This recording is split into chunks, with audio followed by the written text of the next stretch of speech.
Chapter 35:58. Xianyuan Mose didn't say anything and only glanced at him indifferently. Fengjiu raised her brows and smiled. You want to bring her along with us? Yes, he replied. Fengjiu smiled. Why? Wouldn't it be better for you to live on your own? Find a small village and live a normal life there. Since Alluring has a purine body, we can't live a normal life. Song Yiping smiled bitterly. Moreover, the two of you save her life. We can't repay you with anything. Fengjiu chuckled and shook her head. Even if you want to bring Yiling with you, we don't want to take her in. She saved a person and didn't plan to take her in. All right, take good care of her. When we leave tomorrow, we can protect you on the way. At that time, you can take her to a place to nurse her body back to health. In the future, you can find a small place to live. Fengjiu smiled as she held Xianyuan Mose's hand. Husband, let's go find some meat to eat. Okay. Xianyuan Mose looked at her dotingly, and his lips curled into a faint smile. In the next moment, he held her hand and led her outside, leaving Song Yiping kneeling on the ground. He didn't pay any more attention to him. He looked on as the two of them disappeared into the cave, and he heaved a faint sigh before turning to look at the unconscious Yiling. Xianyuan Mose and Fengjiu walked slowly in the forest below. Fengjiu flipped her hand, and the Bagua mirror appeared in her hand. She looked at it and said, What do you think is so special about this mirror? Where can we use this as a key? If we can't solve this mystery, it's useless to have this thing. Xianyuan Mose glanced at it and said unhurriedly, Since this thing fell into our hands, it must be fated to be with us. Maybe it's not time yet. When the time comes, the mystery will be solved. Hearing this, Fengjiu chuckled. You're quite optimistic about things. That's the truth. Xianyuan Mose's eyes flashed when he saw the spirit fruits. We didn't reach this area that day. Fengjiu looked ahead and saw a few spirit fruit trees. She couldn't help but be surprised. Huh? Spirit fruits? These are really spirit fruits. There's no one taking care of this area, but there are so many fruits. Her eyes were filled with joy as she smiled. We went the other way that day. If we knew there were spirit fruits here, we would have come a long time ago. The two of them walked forward and came under one of the spirit fruit trees. Fengjiu picked one and wiped it clean before tasting it. The juice overflowed as it entered her mouth. It was accompanied by a faint sweetness and a pure aura of spirit power. After swallowing it, the spirit power in her body began to circulate. I've never seen this before. Try it. It's very fragrant and sweet. She plucked a ripe spirit fruit and wiped it clean before handing it to Xianyuan Mose. Xianyuan Mose took it and took a bite. It was as she said. He looked around, and his gaze fell on the leaves of a spirit fruit tree at the very back. There, he could vaguely see a pair of eyes flickering and staring at them. Chapter 35:59. Squeak, squeak. A squeak was heard. Immediately after, there was a sudden movement among the dense branches and leaves. A little golden monkey jumped onto the top of the spiritual fruit tree and squeaked at them with its teeth bared. A monkey. Fengjiu was a little stunned. She looked at the monkey with golden fur all over its body. She looked around and said, That's strange. Why is there a monkey here? And it's a golden spirit monkey. Xianyuan Mose looked around and frowned slightly. Spirit monkeys usually come in groups. There shouldn't be only one here. He walked forward. The spirit monkey squeaked at them with its teeth bared. Immediately after, it grabbed a fruit from the spiritual fruit tree and threw it at them. Seeing this, Fengjiu could not help but smile. She caught the spirit fruit and played with it in her hands while following Xianyuan Mose forward. This spirit monkey can actually stay in such a place with such strong yin energy. It seems that it's not ordinary. The yin energy in this area was too strong. The surrounding ferocious beasts and spirit beasts did not dare to appear here. Hence, they were surprised to see this spirit monkey. Squeak, squeak, squeak, squeak. Squeak, squeak, squeak. The little monkey picked fruits and threw them at them while jumping up and down a hide in the spirit fruit tree. Occasionally, it would pop its head out and scream at them while baring its teeth. When it saw that they were getting closer and closer, it suddenly scurried away. Forget it. Let's not chase it. It's just a little monkey. Feng said and reached out to hold Xianyuan Mo's. Seeing this, Xianyuan Mo's said, "Do you want to move this spiritual fruit tree into your space?" Hearing this, Feng pursed her lips and smiled. Of course, if you move it in, you can eat any spiritual fruit you want in the future. Although there were already many spiritual fruit trees in the space, she would not mind having more new varieties. She gently touches the trunk of the spiritual fruit tree with one hand. With a thought, the spiritual fruit tree is moved into the space and planted in the fruit tree forest in the space. The little golden monkey didn't go far. It hid behind a tree and peeked through the leaves. When it saw the spirit fruit trees disappear one by one in the human's hands, it couldn't help but grit its teeth and scratch its fur. It made a squeaking sound, as if it was very angry. After transplanting the fruit trees into the space, Feng looked at the golden monkey and smiled. "What's wrong? You want to eat fruits? Here."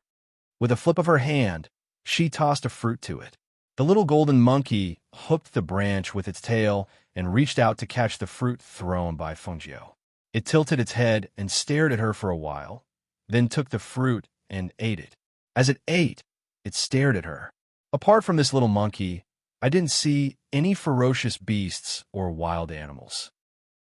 It seems that we can only eat some fruits and the food stored in the space tonight, Feng said helplessly and looked at Xianyuan Mo's beside her. "Let's keep looking. We should be able to find it if we walk further," Xianyuan Mo said and held her hand and walked forward.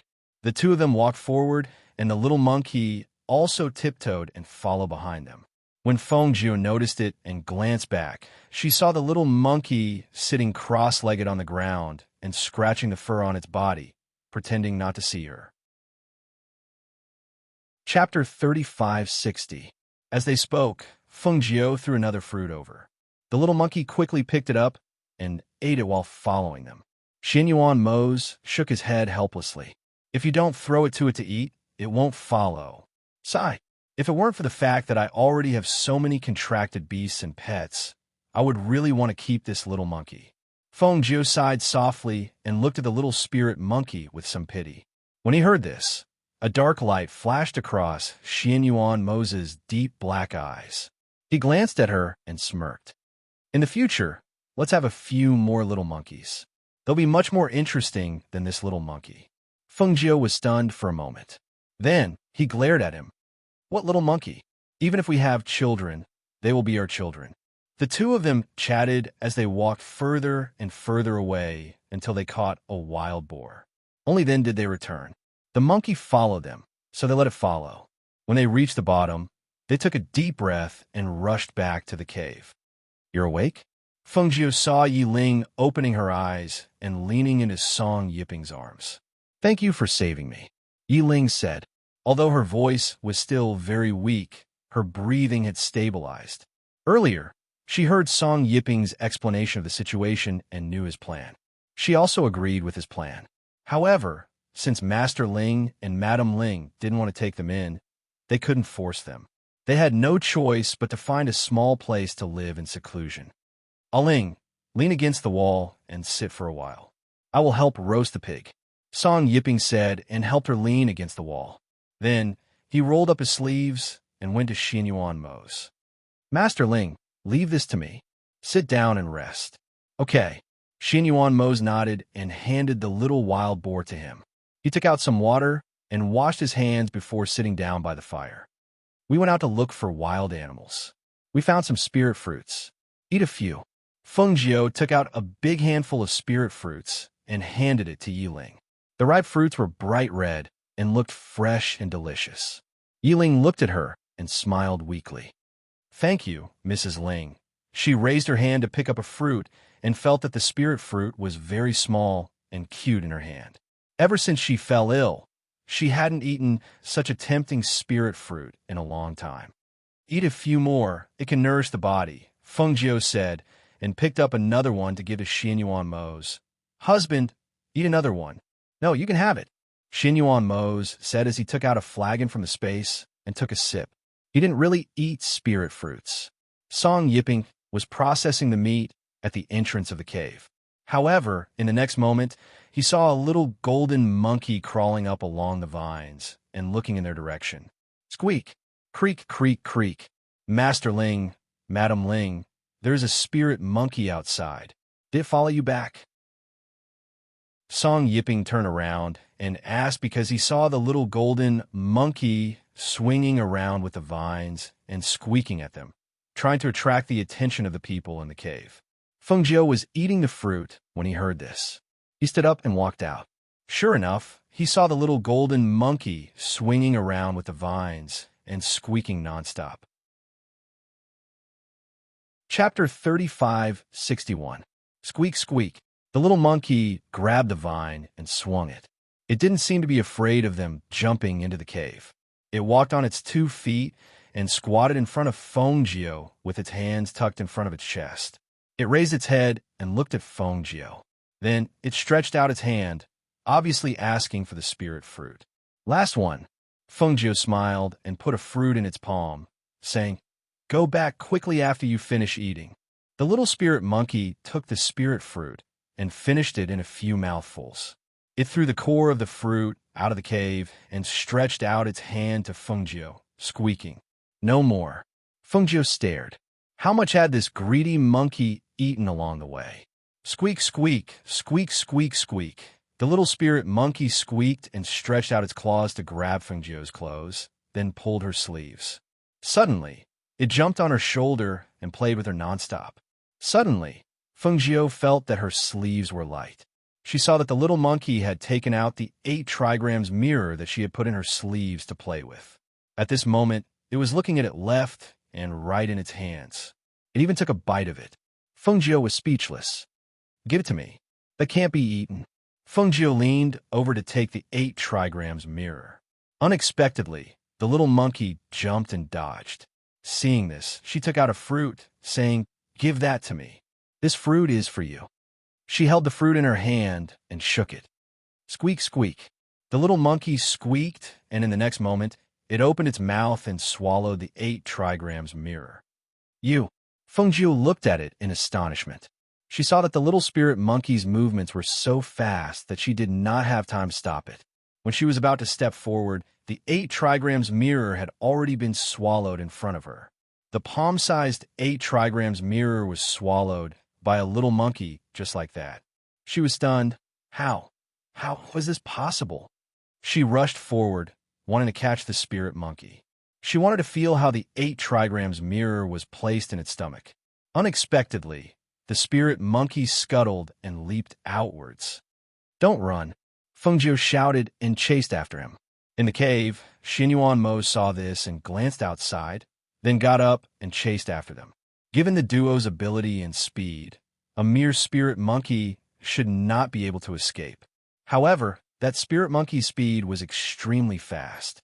It dodged to the left and pulled apart the distance between it and Fengjiu. Damn it! Fengjiu's face darkened. She hadn't figured out how to use the 8 trigrams mirror before it was snatched away by the monkey. It was her fault. She didn't guard against the monkey when it became docile. She had failed miserably at such an easy task. "Don't worry, it can't escape." As Xinyuan Mo spoke, he flashed to her side and said, "I left a strand of my divine sense on the Bagua mirror." Upon hearing this, Fengjiu was slightly surprised. "You actually left your divine sense behind? I didn't even notice it." Hearing his words, she was relieved. With his divine sense, it didn't matter even if she couldn't keep up with the little monkey. "Seeing that you often took it out to play with it, I was worried that you wouldn't know when it would drop, so I left a strand of my divine sense behind." Xinyuan Mo's curled his lips. He reached out and hugged her, leading her forward. The 2 figures skimmed through the forest. The Yin-Chi in the forest automatically dispersed when it came into contact with them, but the little monkey had already disappeared. Chapter 35:62. Why did it snatch the 8 trigrams mirror? It actually slipped away after snatching it. Fengjiu said gloomily. He hadn't even managed to figure out anything from the item he was playing with, and it was actually stolen by a little monkey. This kind of golden silk spirit monkey has a hobby of collecting treasures, Xinyuan Mo said. Hearing this, Fengjiu's eyes lit up. "Oh, A hobby of collecting treasures. Hee hee, this hobby sounds pretty good. A glint flashed across her eyes as she snorted in her heart. How dare it snatch my things? If I don't confiscate all its treasures, then I'm not Fengjiu. They skimmed through the forest. After a long time, Xinyuan Mo slowed down. He scanned the surroundings and said, "The yin qi in this area isn't that heavy. Moreover, there are a lot of chaotic auras. It seems like there are ferocious beasts and spirit beasts hiding in this area." This forest was an accident. Under the cliff of Qianling Mountain, there was such a yin qi forest. Not only were there spirit fruits, there were also all kinds of ferocious beasts and spirit beasts. That's right. After reaching this area, he finally felt the aura of ferocious beasts and spirit beasts. Zhi zhi zhi zhi. Zhi zhi zhi. Following the swaying of the leaves, there was a rustling sound between the branches and leaves. A cacophony of monkey cries suddenly sounded in the surroundings and entered the two's ears. Xinyuan Moses Fengjiu looked over and saw that there were golden monkeys jumping up and down on the trees, between the branches and leaves, between the grass, and on the vines hanging down from the trees. They waved their hands and bared their teeth as they let out sharp squeaks. As far as the eye could see, the golden monkeys all looked exactly the same. Although some of them were bigger and some were smaller, they were all mixed together in a dazzling sight. There are actually so many monkeys. There must be over 100 of them, right? Fengjiu gasped slightly. He was still wondering why there was only one small spirit monkey. He did not expect the entire troop to be here. Xinyuan Moses' gaze swept past those golden monkeys and his brows slightly furrowed. In the next moment, he automatically searched for that strand of divine sense that belonged to him. When his divine sense sensed a fluctuation, his gaze also followed and looked towards a little spiritual monkey that was standing on a tree branch and squeaking. "It's that one, over there." As Xinyuan Mo spoke, a wind blade shot out from his hand and attacked the little golden monkey that was squatting on the branch. Creak! The little golden monkey was originally shouting happily, but when it suddenly saw a stream of air coming, it was so scared that it screamed and quickly hid in another place. In the blink of an eye, it was mixed with the other little golden monkeys. Fengjiu, who had let the little golden monkey escape before he even made a move, frowned. "This won't do. There are so many monkeys that I can't recognize them." She suddenly thought of something, and her eyes lit up. The corner of her mouth revealed a malicious smile. "This time, you tell me which one it is. Don't make a move first. I'll mark that little monkey." "Okay," Xinyuan Mose responded, then swept out with his divine sense. His gaze once again locked onto one of the little monkeys.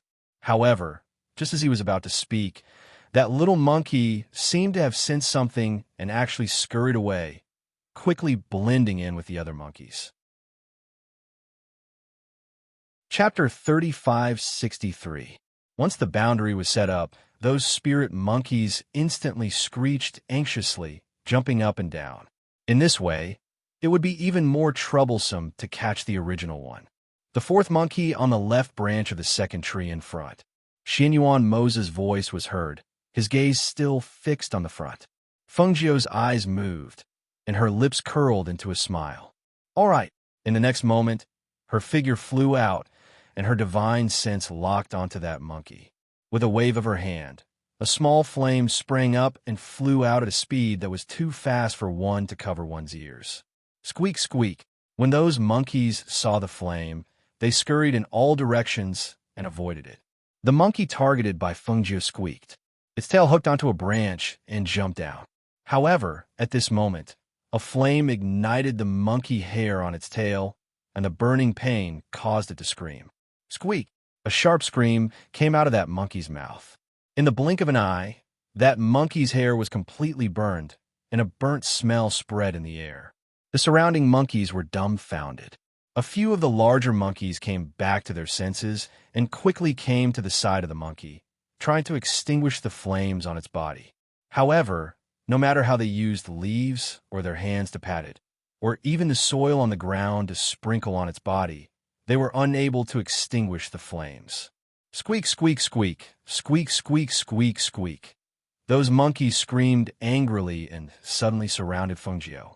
They showed their claws, bared their teeth, and pounced on her. Seeing this scene, Xianyuan Mo's face darkened. He snorted coldly, and the pressure on his body spread out like water ripples. At that moment, those monkeys all trembled and squatted down, not even daring to raise their heads. Fengjiu waved her hand, and the flame was extinguished.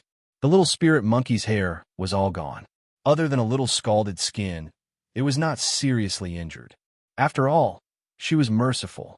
Creak, creak, the little monkey curled up on the ground and cried out. When it saw Fengjiu walking towards it, its body shrank a little, and a hint of guilt appeared in its eyes. "Hand it over," Fengjiu said as she looked down at the little spiritual monkey that was covered in red from head to toe. Squeak, squeak. It squeaked twice and shrank back. It actually turned its head away, obviously unwilling to hand over the item. "You don't want to hand it over?" Fengjiu sneered. He moved his hand, and a cluster of flames danced on his fingertips. Creak, creak, creak. The little spirit monkey screamed a few times in panic.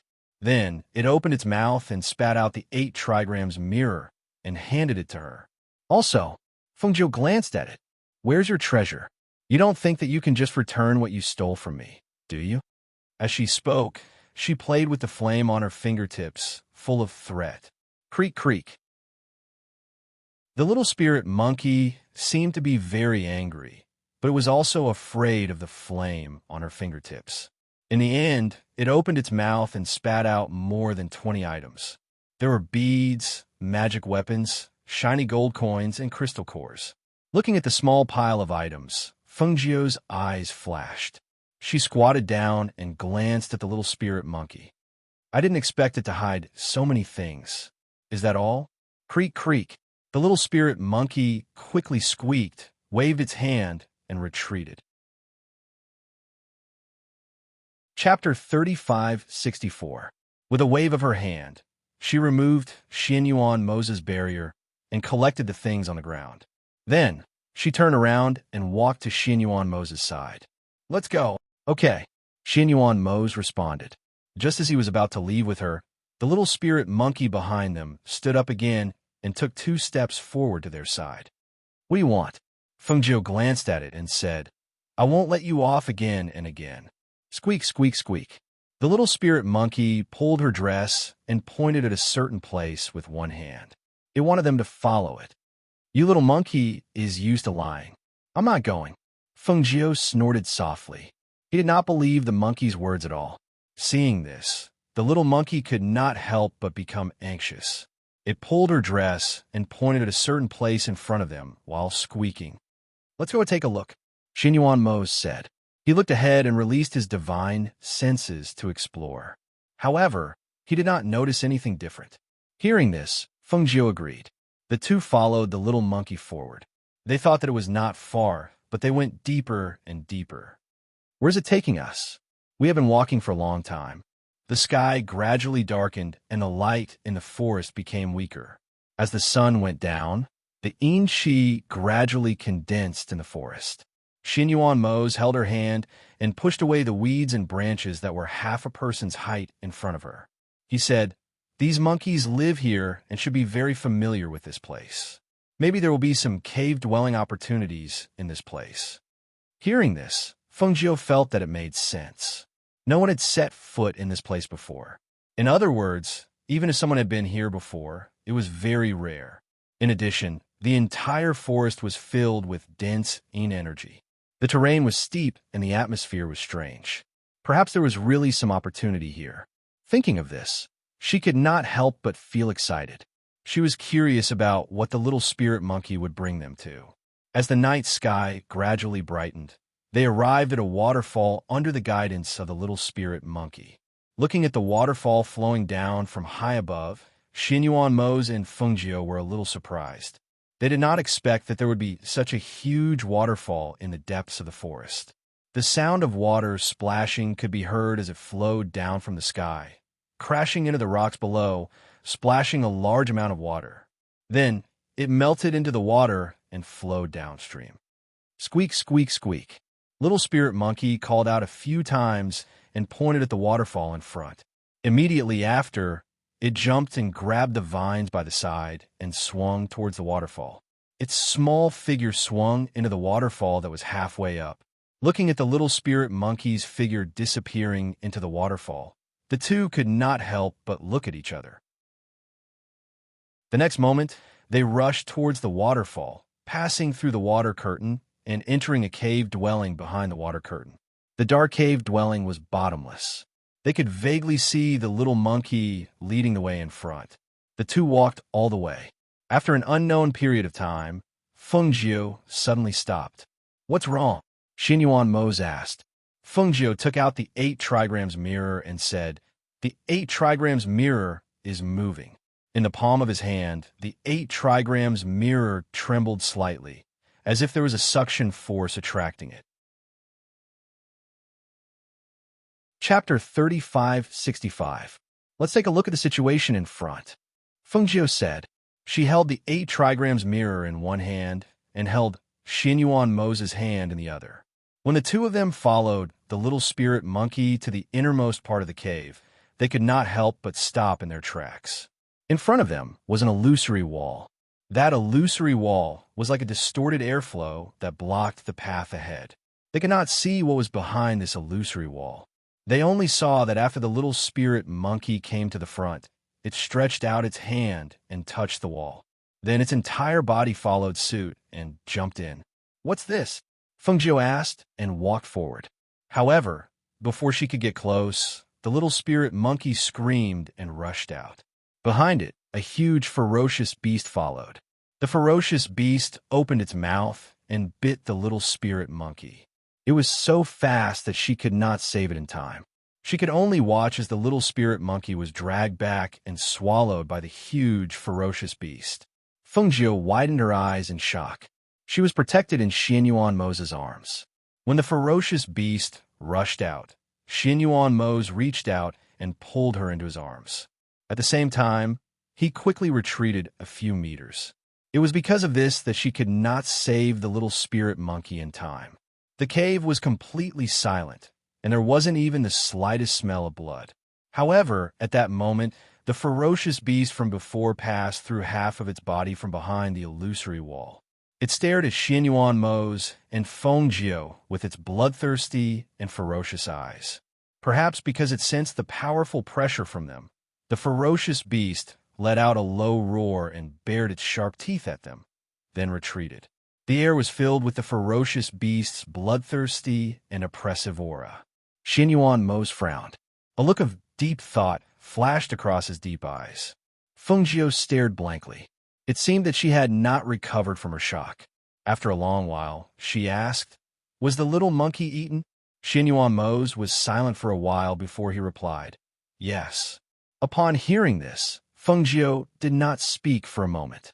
Although she was angry that the Little Spirit Monkey ran away after snatching her things, she let it go after it returned the things.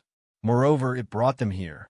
However, in such a short time, the Little Spirit Monkey was actually eaten by a divine beast right in front of their eyes. What is this place? The one that came out just now was a divine beast, the speed tiger. I've only seen this kind of vicious beast in the Myriad Beast book. She said softly.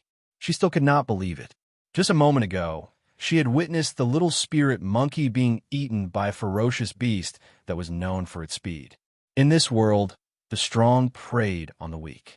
This applied not only to humans, but also to beasts.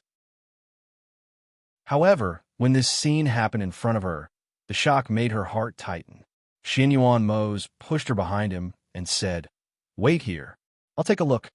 He walked up to the illusory wall of air and stretched out his hand to touch it. However, the moment he touched it, a strong force surged out and bounced him back. He could not help but take a few steps back. "Be careful." Fengjiu walked up to him and grabbed his hand. She looked at it and asked, "Are you all right? Are you hurt?" Chapter 3566. He held her hand and looked ahead, saying, "No one can touch this wall, and no one can enter it. If they try to force their way in, they will only be injured by the rebound force." However, from what happened earlier, beasts should be able to enter. Feng Jiu was silent. She looked at the illusory wall and said, "But we don't know what's on the other side. The 8 trigrams mirror in my hand is moving here. I think it has something to do with the realm of emptiness that old master you mentioned.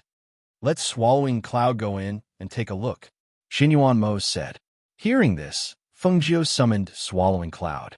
With a flash of light, Swallowing Cloud stood in front of them and looked at it.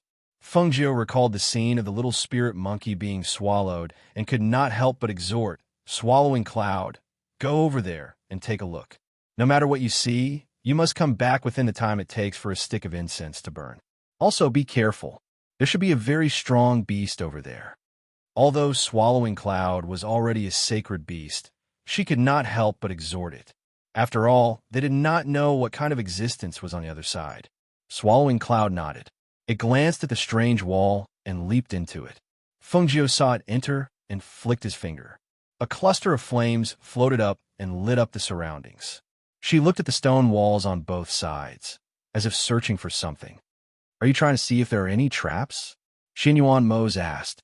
He saw her searching the stone walls, and the 8 trigrams mirror in her hand was still swaying. "Let's see if we can find anything.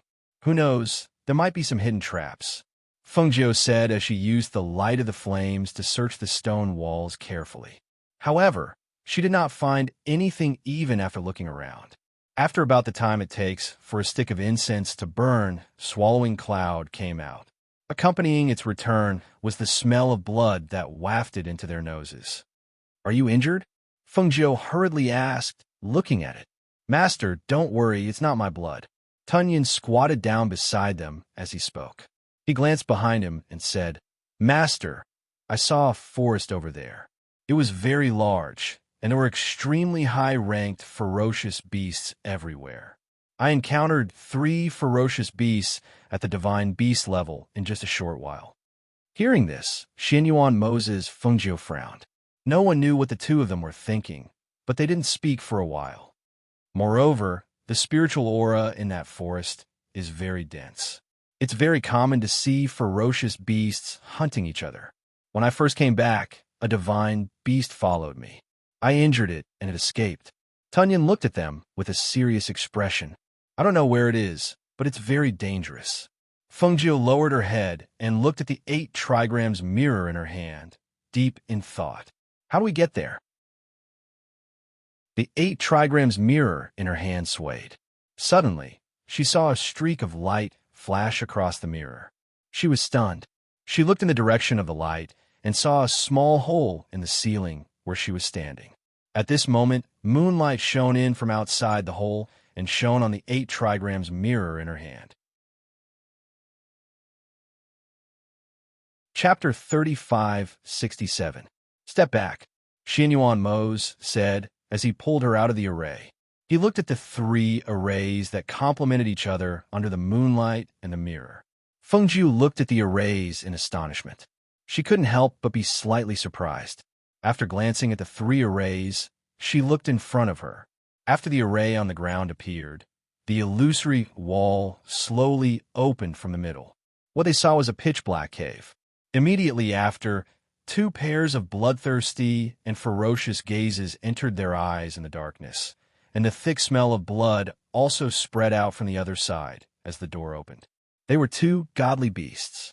When they saw the illusory wall open, the 2 godly beasts stared at it warily. When one of them saw Tunyon, who was squatting beside Feng Jiu, it roared and stepped back. It was obvious that Tunyon's previous attack had made it fearful. Roar! The 2 godly beasts bared their teeth and roared threateningly at them. However, they didn't dare to step forward and even stare at them warily. "Master, it's the godly beast that I met earlier," Tunyon said as it stood up beside Feng Jiu. When it saw that the godly beast dared to roar at its master, it immediately roared angrily. Roar! The roar contained the might of a sacred beast. The 2 godly beasts were so frightened that their legs turned to jelly. They let out a low howl and quickly fled. Feng Jiu was about to walk over to take a look when Xinyuan Mose pulled her back. She turned around and asked, "What's wrong? Have you forgotten that our main goal is to deal with the sovereign of Skirich and the Black Lotus Master? No matter where it is, we can't go there now, Xin Yuan Mose said as he looked at the pitch-black cave opposite them. He said, after we're done, if you still want to explore, I'll accompany you. He had a feeling that if they walked through this door today, they probably wouldn't return in a short period of time. Now, they still had other things to do. After much consideration, they naturally couldn't go there and explore now. Fengjiu thought for a while and nodded. That's true. She looked at the cave in front of her and said, even if the other side is really some kind of void realm, I can't split into two right now. As she spoke, she smiled and looked at him. However, our trip was not in vain. We accidentally came here and even opened the array door here. Yeah. Xin Yuan Mo smiled when he saw that she had taken his words seriously. Thus, Fengjiu glanced at the opposite side and picked up the 8 trigrams mirror that was placed in the middle of the formation. As the 8 trigrams mirror left the ground, the illusory door gradually closed until it returned to its original appearance. She played with the 8 trigrams mirror in her hand and said, now I'm wondering why this mirror can't drip blood. I'll slowly study it in the future. It's already late at night. Don't you want to eat barbecue? Song yipping should be done by now, Xin Yuan Mose said as he held her hand and walked out. Tunyin followed behind the two of them. After they left the waterfall at the entrance of the cave, they returned to Fengjiu's space. Under the night sky, in the forest, 2 figures flitted through the night like ghosts and went back the way they came. Chapter 3568. Yi Ling, who was sitting inside, heard his words and said, they must have been delayed by something. Otherwise, they haven't caught up with that little spirit monkey. I don't think the two of them would get lost. Even though she had grown up in the clan and had never set foot in the outside world, she could tell that Master Ling and Madam Ling were not ordinary people. Even though they were concealing their auras, she could still sense their strength. Furthermore, they were able to save her from the 8 great clans. She didn't think that the two of them would get lost in that forest, even if that forest was known as a land of death. Alluring, how do you feel now? Does your wound still hurt? He walked back to her side and asked, are you cold? Do you need to cover yourself with another layer of clothing? Yi Ling smiled and said softly, Madam Ling is really amazing. I feel much better already. As long as I don't pull on my wound, it won't hurt. She paused and took a deep breath before saying, I'm not cold. It's very warm in here. She thought that as long as she recuperated for a few days, her body would definitely return to how it was in the past. As for her white hair, so be it. It was already good enough that she was able to keep her life. That's right. They're really powerful. Even the most powerful elders of the 8 great clans can't compare to them. Furthermore, I've seen them fight, and their battle prowess is astonishing. It's a pity that they're unwilling to accept us. Song Yipping sighed softly. If he could follow the two of them, he had a feeling that his life would be very interesting. It's already very benevolent of them to save me. It's only right that they're unwilling to accept us. After all, powerful people like them should have powerful people by their side. The two of us are still too weak. Yi Ling said softly and sighed softly in her heart. She had never set foot in the outside world, so she naturally hoped that she could follow powerful people and see the world. However, this also depended on fate. Since they weren't willing to accept them, they couldn't rely on them. After all, they owed Master Ling and Madam Ling enough. The sky outside is already so dark, and the forest is so big. In addition, there are many unknown dangers in the forest at night. I wonder how they are now. Song Yipping said worriedly as he walked back to the entrance of the cave to look outside. Seeing that the night was getting darker and darker, he felt uneasy. On the one hand, he wanted to find them, but on the other hand, he was worried about leaving Yi Ling here alone. After all, she was completely defenseless in her current state. If any poisonous snakes or beasts were to enter this place, she wouldn't even have the strength to escape. However, if he didn't go out to look for them and just waited here, he would feel anxious and uneasy. After all, the two of them were his benefactors. If something really happened to them, he would feel guilty for the rest of his life. Yi Ling understood him. Seeing him fidgeting, she said, Yipping, If you're worried about leaving me here alone, then set up a defensive barrier for me. I can stay here by myself." Hearing this, Song Yiping turned around, but he was worried. Chapter 35:69. However, while they were talking, Xianyuan Mose and Fengjiu arrived at the entrance of the cave. Smelling the aroma of meat, Fengjiu took a deep breath and said, "I'm really hungry. This meat smells so good." She walked inside and saw the two of them talking about something with a serious expression. She asked, "What's wrong?" Seeing them return, the two were startled. Yiling smiled and Song Yiping said, "It's good that you're back. We were just wondering if we should go out to look for you." Fengjiu washed her hands and sat down by the fire. She smiled and said, "It's good that you didn't go out. If you did, we would have to go out to look for you." She cut a piece of meat and handed it to Xianyuan Mose, who had washed his hands. She cut another piece and took a bite. Looking at the untouched meat, she said, "You're not eating it even though it's already roasted. Are you two idiots? Hurry up and eat it while it's hot." But Yiling can't eat too much roasted meat. Just drink the remaining snake soup. "Madam Ling, did you get that thing back?" Song Yiping asked and cut a small piece of meat for Yiling. "I got it back." Fengjiu said and didn't say much. Thinking about the little spirit monkey that was eaten by the beast, she couldn't help but sigh in her heart.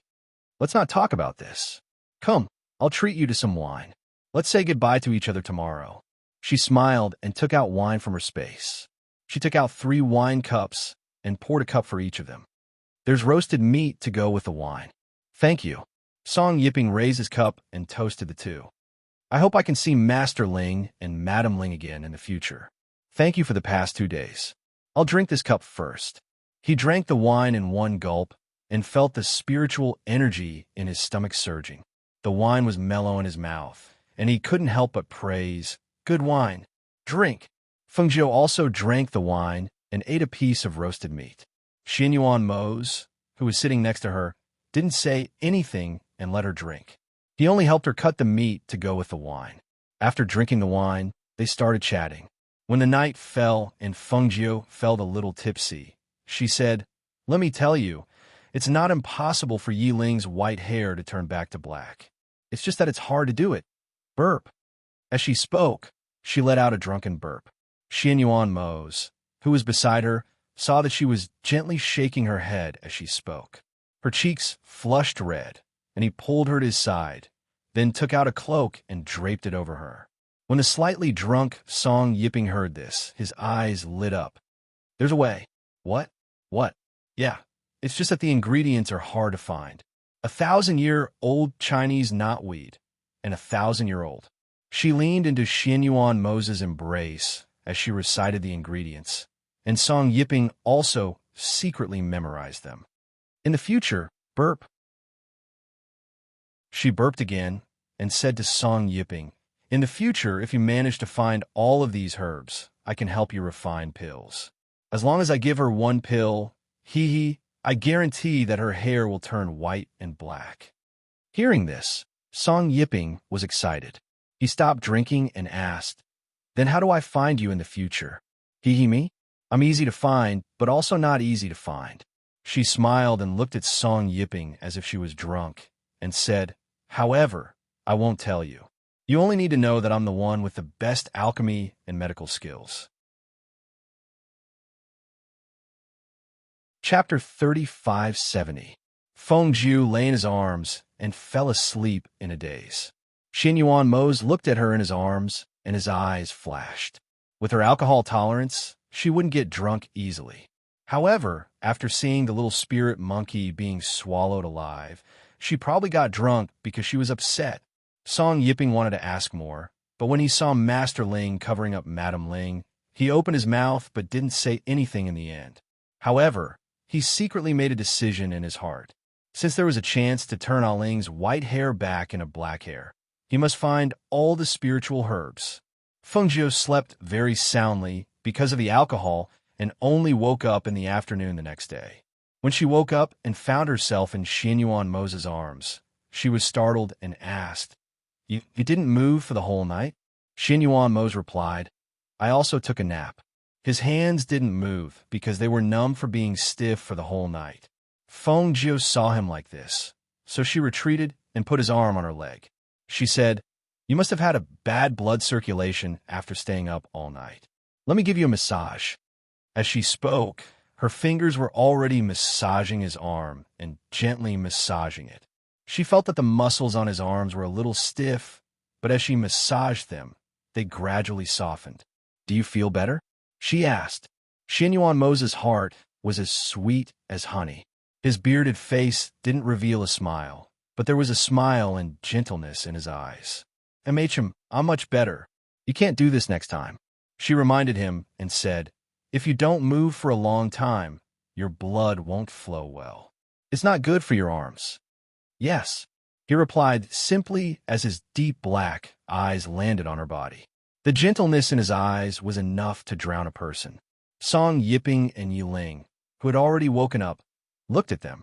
Even though they were just spectators, they could still feel the deep affection between Master Ling and Madam Ling.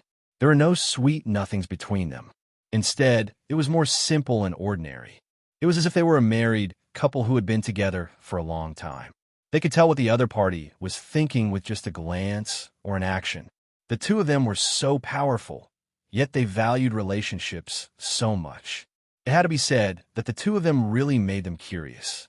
Xianyuan Mo's retrieved some water from his space and washed up. He then stood at the entrance of the cave and looked out while Fengjiu turned to Song Yiping and Yiling. "We're about to leave. Do you need us to send you off?" Song Yiping helped Yiling up and used his cloak to cover her from head to toe. He then said, "Then I'll have to trouble Master Ling and Madam Ling.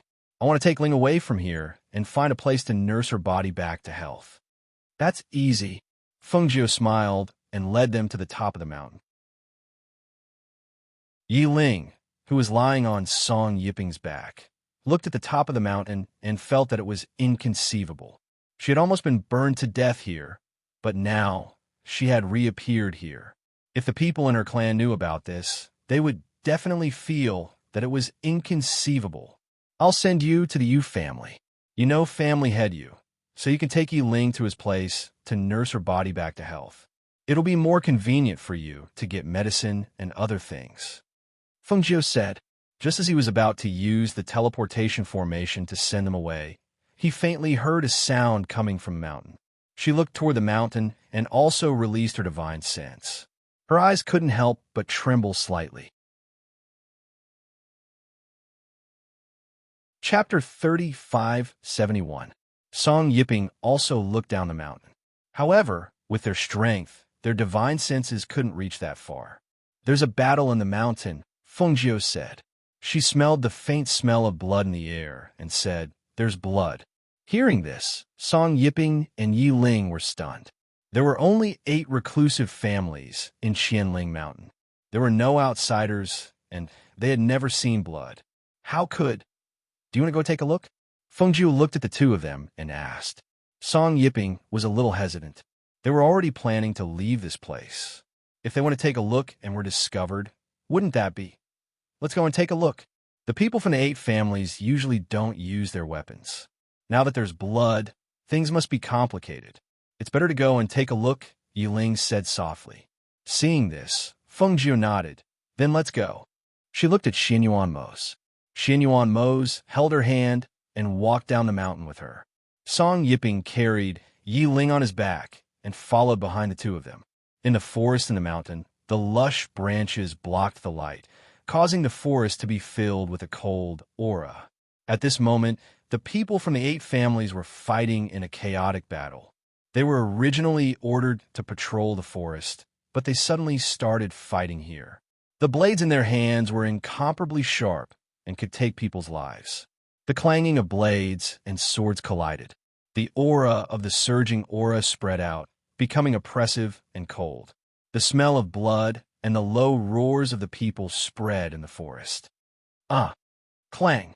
With a blood-curdling scream, a stream of blood splashed out. One person fell.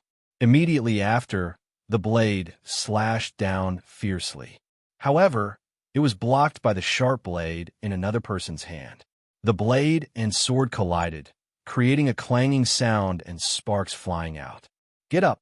Release the signal!" A man covered in blood roared. He protected the man who had been slashed and ordered him to quickly release the signal to the sky. If Feng Jiao and Song Yiping were here, they would recognize that this man covered in blood was Yi Ling's brother. However, the moment he shouted, a knife slashed at his arm that was holding the knife. "This!" He suddenly sucked in a breath of air and cried out in pain. The hand holding the sword also fell to the ground due to the sudden pain. Blood gushed out from the wound on his arm. Two sharp swords and blades were stabbing towards him. Swish! The sharp sword chi and the sharp saber chi came at him. The cold, murderous aura came through the tip of the sword chi and slashed his face before the sharp sword chi did, leaving a trail of blood. "Be careful!" One of the older men pounced on him and pushed him to the ground. He quickly rolled on the ground to avoid the deadly sharp blades. They only heard the sound of air flowing past them, and a cold, killing intent engulfed their bodies. "Let's go!" The older man pushed him away and jumped up to block the people who were surrounding him. However, because he was able to fight against so many people, he was either slashed in the shoulder or stabbed in the waist, and he staggered. "Uncle!" Seeing that his loved one was slashed and his life was hanging by a thread, he couldn't care less about running back. He grabbed the knife on the ground and blocked the sharp blades that were slashing at him. Clang! Chapter 3572. The aura of death enveloped them at this moment. Their bodies stiffened. It was too late for them to dodge. However, at this moment, a powerful airflow came from the other side. It passed by the two of them and sent all the people besieging them flying. Jiao! Bang! A chaotic sound was heard. The 4 or 5 people were sent flying a few meters away. They spat out a mouthful of blood. The 2 people who were rescued on the ground widened their eyes in shock as they looked at the people who were sent flying. They suddenly turned around and saw a woman in green retracting her hand. The aura surging in her hand also dissipated as she retracted her hand. Behind her, Song Yiping was carrying a person covered in a black cloak. It was impossible to tell whether the person was a man or a woman because the person's body and face were not exposed. Beside the green-clothed woman was the bearded man in black clothes. When they saw these familiar faces, they were unable to recover from their shock. Why are you here?" Feng Jiu lazily glanced at the 2 of them and said, "If we didn't happen to be here, you would be dead by now." After those people got up, they rushed at them with swords. They did not take the injuries on their bodies seriously. Instead, they seemed to have lost their minds. At this time, the man who was pushed away suddenly came back to his senses. He quickly took out a signal from his space. "Xiao!" A loud sound was heard in the sky. At the same time, a signal pattern was formed. When the signal sounded in the sky, the people of the Yi family could not help but be shocked. They immediately said, "Quick! Something happened. Follow me." A group of people quickly went out. They followed the signal and quickly rushed to the place where the signal came from. After the other families heard the signal from the Yi family, they were surprised. They paused for a moment and said, "Could it be that the person with the divine beast appeared?" Thinking of this, the family heads quickly led people to the place where the signal smoke was.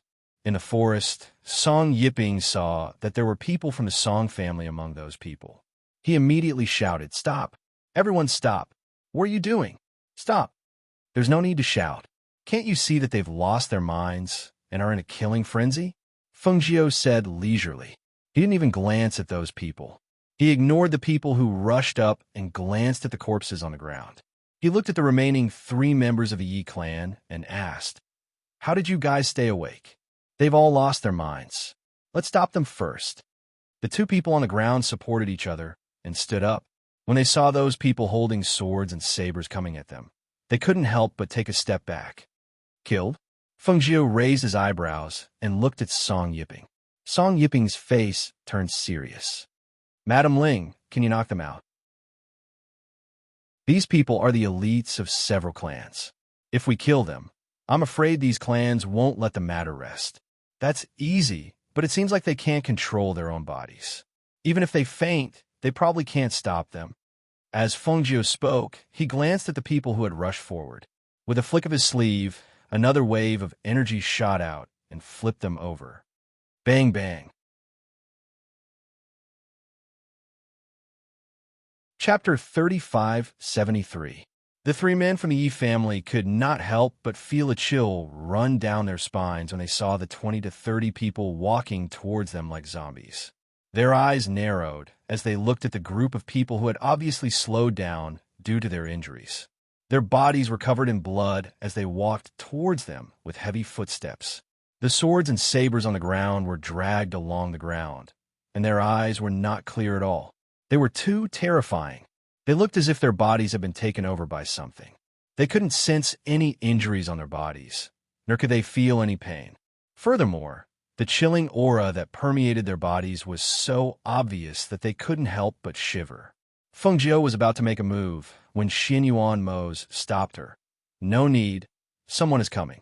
Hearing this, Fengjiu glanced in the direction of the movement. She then turned around and grabbed Xianyuan Mose's hand to leave. Song Yiping glanced at them on the ground and moved his mouth. He wanted to say something, but in the end, he did not say anything and turn around to leave. However, at this moment, an angry voice was heard. Yiping, stop right there. Patriarch Song rushed over and saw the figure that was turning around. He recognized his son at a glance. Seeing that he was about to leave, he immediately shouted, "You're back, why don't you go home? You actually want to leave when you see me?" Song Yiping froze and stopped in his tracks. When the people who rushed over saw the corpses on the ground and the injured people, they could not help but gasp. "Hiss! What the hell is going on? Stop them. Don't let them go," someone shouted. As soon as the voice fell, two groups of people quickly stepped forward to stop Fengjiu and the others. Clang! What are you doing? Stop! Some people stepped forward, but those people fiercely pointed their swords at them. They instinctively blocked them and looked at those injured people in shock and astonishment. They have lost their minds. Tie them up first. The members of the Yi clan were helped to the side by their clansmen while treating the wounds on their bodies. Lost their minds? How could this be? When the other clans heard this, they couldn't help but widen their eyes. When they saw their clansmen covered in blood and wounds of various sizes, they couldn't help but cry out in alarm. Oh my God, they were all injured so badly. Not only are there external injuries, internal injuries are also. Ignoring the exclamations behind him, Fengjiu held Xianyuan Mose's hand and glanced at the people blocking their way. He said lazily, "Are you sure you want to stop us?" Those people looked at each other and said, "You can't leave until the matter is clear." "Chi!" Fengjiu sneered. "It wasn't us who hurt them like this. Why can't we leave?" Her voice was cold. As soon as she finished speaking, a wave of pressure also attacked, directly shaking the people in front of her away. Those people were fiercely shaken by the pressure and fell to the ground, spitting out mouthfuls of blood. They looked at the beautiful woman in green in shock. For a moment, they were so shocked that they couldn't speak. "If you want to block my way, let's see if you have the ability to do so," Fengjiu said slowly, holding Xianyuan Mose's hand and walking forward step by step. Chapter 3574. It was this madam who saved us. Don't do anything to them. The people from the Yi family said, stopping both sides. They were supported by the people from the Yi family to Fengjiu and Xianyuan Mose and bowed to them. "Thank you for saving us." Fengjiu glanced at them and said, "Instead of saying thanks, I think it's better to take action." Hearing this, the people were stunned and couldn't help but look at each other. After thinking for a bit, the older one asked, "May I know what the madam wants us to do?" "There's no need to do anything, but each of you can take out some gold coins or crystal stones as thanks for saving your lives," Fengjiu said with a smile and looked at them. Hearing this, they secretly let out a sigh of relief and immediately said, "Yes, that's for sure." Saying this, they took out the gold coins and crystal stones from their spaces and put them into a universe bag. They said, "Madam, this is all we have. Please don't mind. If the two of you can come back to the Yi family with us, our family will definitely take out a generous gift to thank you." No need, this is all, Fengjiu said and took it. After those people were tied up, they were still struggling. Their blood-red eyes and the emptiness in their eyes caused the crowd's hearts to tremble. Isn't this the same as before? Yiling was already burned to death. How could? The person who spoke stopped mid-sentence. That's right. Yiling was already burned to death. Now that this happened, didn't it mean that they burned the wrong person? Some people looked at Song Yiping after that person said this, thinking that he would lose his mind after hearing this news. They didn't expect to see his calm face. Everyone was surprised. What's wrong with him? Why is he so calm after hearing about Yiling? Yiping, are you all right? Father Song asked and looked at him with worry. He sighed helplessly in his heart. Song Yiping looked at him and asked, Father, why are you asking this? Did something happen? Why are you asking this? Seeing his son's sharp gaze, Father Song couldn't say a word. Should he tell him that the woman he loved was already burned to death? That his engagement with Yiling was also canceled? After a moment of silence, Father Song sighed. You haven't been home for a long time. You should stay a few more days.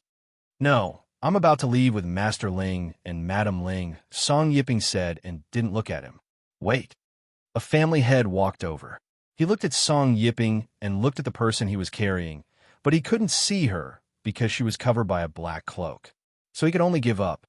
He turned to look at Xianyuan Mose and Fengjiu, then cupped his hands and bowed to them. Gentlemen, I wonder if you could dispel our confusion. Why are our people like this? Hearing this, Fengjiu chuckled. Why should we answer your questions? And as long as the two of you can explain to us, our 8 families are willing to reward you handsomely after we solve this problem. The family head said. He saw that she had asked the Yi family members for gold coins and crystal stones, so he thought that they would agree. Who would have thought? Chapter 3575. Xianyuan Mose glanced at those people and said to Fengjiu, Can they be like you and eat level 7 pills like candy? Hearing those words, those people couldn't help but be startled. Then, they opened their eyes wide with astonishment and disbelief. What did they just hear? Eating 7th-tier medicinal pills as if they were candy? How was that possible? Level 7 pills were priceless. Even if someone was willing to pay a high price, they wouldn't be able to buy a level 7 pill. That bearded man actually said that his wife ate level 7 pills like candy? Was this a lie? Fengjiu pursed his lips and smiled. That's true. She held his hand and said, Let's go. None of these people are pleasing to the eye. Xianyuan Mose replied. He didn't even glance at those people and led her forward. Song Yiping looked at his father and said, Take care. With that, he quickly followed them with Yiling. Yiping, wait. Father Song reached out to pull him back. Just as he was about to pull the cloak away, a hidden force struck his outstretched hand. Hiss! He gasped and instinctively withdrew his hand. He stared in shock at the green-clothed woman who had stopped and was looking at him.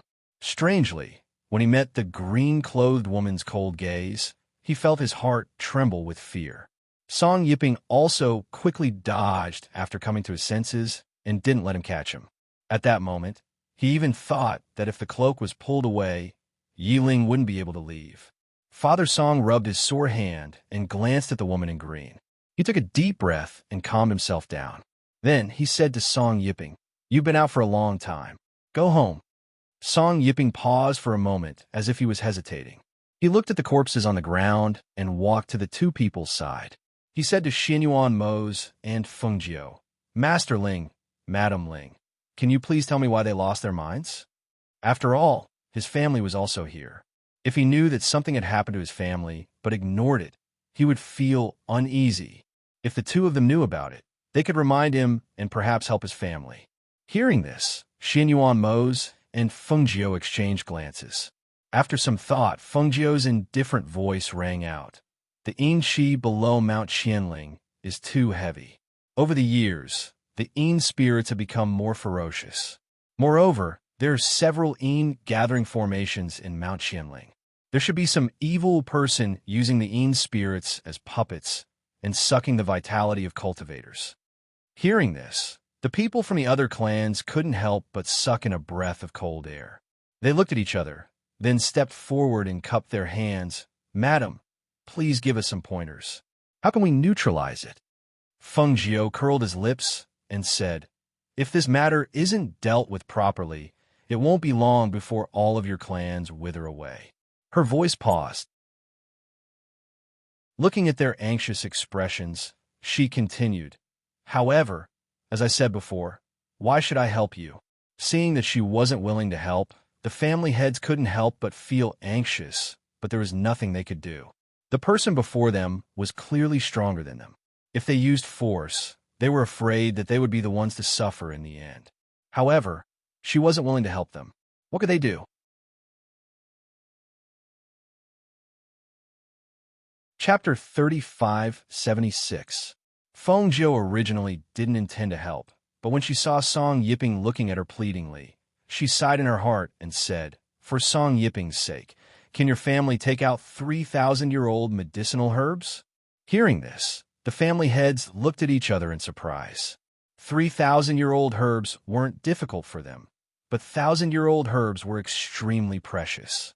They hesitated for a moment before one of them asked, can it be less? Before he could finish, Feng Jiu interrupted, for, hearing this, the patriarch's eyes widened. Why are there 4 more? You said 3 just now. Feng Jiu sneered. You also said it just now? Weren't you hesitating? If you don't want to, then forget it. I don't lack 1,000-year-old herbs. Worried that they would add more if they hesitated, they gritted their teeth and said, fine, for it is, but you have to help us deal with this. Let me take a look first, Feng Jiu said, and signaled for Song Yiping to bring Yi Ling to the side to rest. Song Yiping took a glance at them before leading Yi Ling toward a large tree. He placed Yi Ling down under the cover of the large tree before putting a hood over her head. Her entire body was still wrapped in the black cloak, so her face was completely concealed. The family heads discussed for a moment, and each of them sent an elder to retrieve the 1,000-year-old herbs. At this moment, seeing that their family members were still struggling, one of the family heads walked up and asked, Madam Ling, is there a way to help them recover first? They were the masters of their respective clans, yet they were actually helpless against these matters. They were truly ashamed. Feng Jiu glanced at them and walked up. She condensed spirit energy on her finger and pointed at their foreheads. In the next moment, smoke rose from their heads. Those people trembled and came back to their senses. See, why am I covered in injuries? It hurts. Who injured me like this? Who? Who tied us up here? Family head? Patriarch, why are you here? Those who gradually recovered felt the pain from the wounds on their bodies. They couldn't help but scream and gasp for breath. Then, they saw that their own family's patriarch was actually here. Seeing that they were tied up and didn't untie them, and seeing that there were some corpses on the ground, they were instantly stunned. What's going on? What the hell happened? Who killed these people? The people from the various clans didn't say anything. The corpses on the ground belonged to all the clans, and the ones who did it were their people. What else could they say? She couldn't say anything. Feng Jiu glanced at them and said casually, you guys killed them. Nonsense. How could we attack our own people? Their faces turned pale in an instant. Even though they tried their best to deny it, they knew that it was true when they saw the expressions of their family heads and the other clans. They were the ones who did it. How could this be? How could this be? Someone murmured, seeing that a family member who was on good terms with them had died just like that, and it was possible that they were the ones who killed him. They couldn't accept it. One of the family heads sighed. You were possessed by evil and lost your minds, so... Chapter 3577. Hearing this, those people were startled. They thought for a moment, and one of them said, I remember that we went over there, and for some reason, we felt that the energy there was very heavy. We want to go check it out, but we only felt a chill from the bottom of our feet to the bottom of our hearts. In the end, we didn't know what was going on.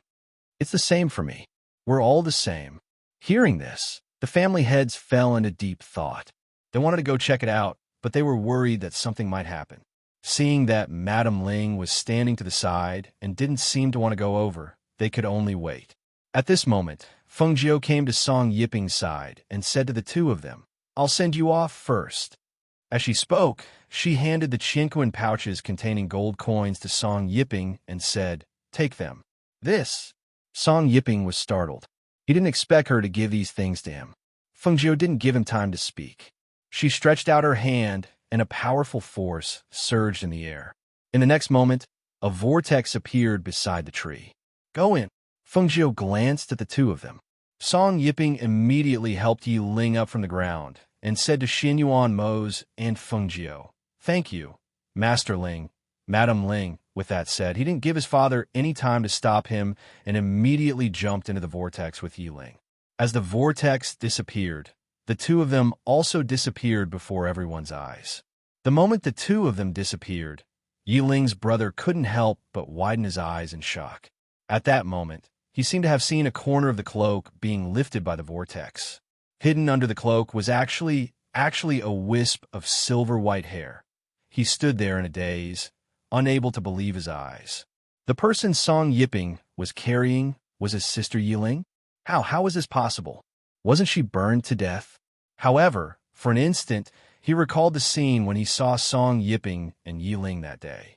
This time, Song Yiping didn't react at all when he heard that his sister had been burned to death. So, the person wrapped in the cloak was a woman, and a woman with silver-white hair? Other than his younger sister, Yi Ling, he believed that no one else could make Yi Ling do this. Thinking about this, his heart trembled. He was very curious, but he didn't know how to solve it. However, at this moment, he was certain that his sister was alive, and she was with Song Yiping. "The spiritual herbs are here. The spiritual herbs are here." A clan elder brought a few guards with him. One of the guards shouted as he walked. The person who arrived first handed over the elixirs to the clan head, and the clan head then gave the 1,000-year-old elixirs to Fengjiu. "Madam Ling, please take a look." Fengjiu glanced at the boxes.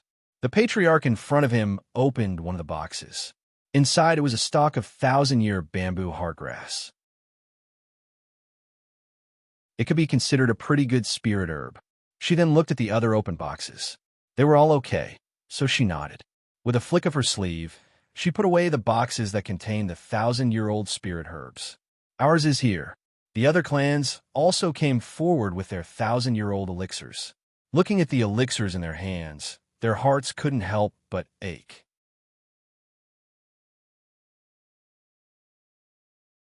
Chapter 3578. Seeing his son being sent away in front of him, the head of the Song family was still in a daze. He did not know when he would return after leaving this time. "Head of the Song family, we've brought ours too." The people of the Song family also brought out 4 stalks of spiritual herbs.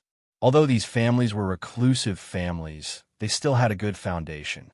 Naturally, they could take out a few stalks of 1,000-year-old spiritual herbs. However, they were precious items after all, so they were reluctant to part with them.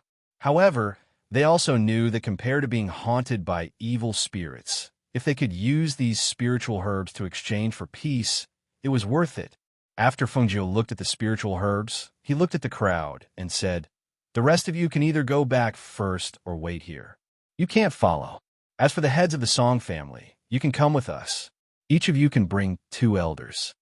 Hearing this, the heads of the Song family looked at each other and each picked 2 elders to follow by their side. The others let them wait here. As for the Yi family, because the head of the Yi family did not come, only the elders came. Therefore, the elders came on behalf of the Yi family. At this time, Xinyuan Mose said to Fengjiu, "Bring them to break the gathering array. Leave the rest to me." He looked at the sky and said, "After 2 hours, just wait here for me." Fengjiu originally wanted to go with him, but thinking that he was stronger than her, she said, "All right, be careful. I'll bring them to break the gathering array in the forest, then I'll come back here to wait for you." Moving separately like this, it would be faster to deal with it. They would probably be able to leave this place before sunset. Xinyuan Mose nodded and turned to walk into the forest. After seeing him leave, Fengjiu said to the heads of the Song family, "Follow me." Fengjiu released her divine sense and could naturally sense that something was wrong in the forest. She looked at the sun above her head.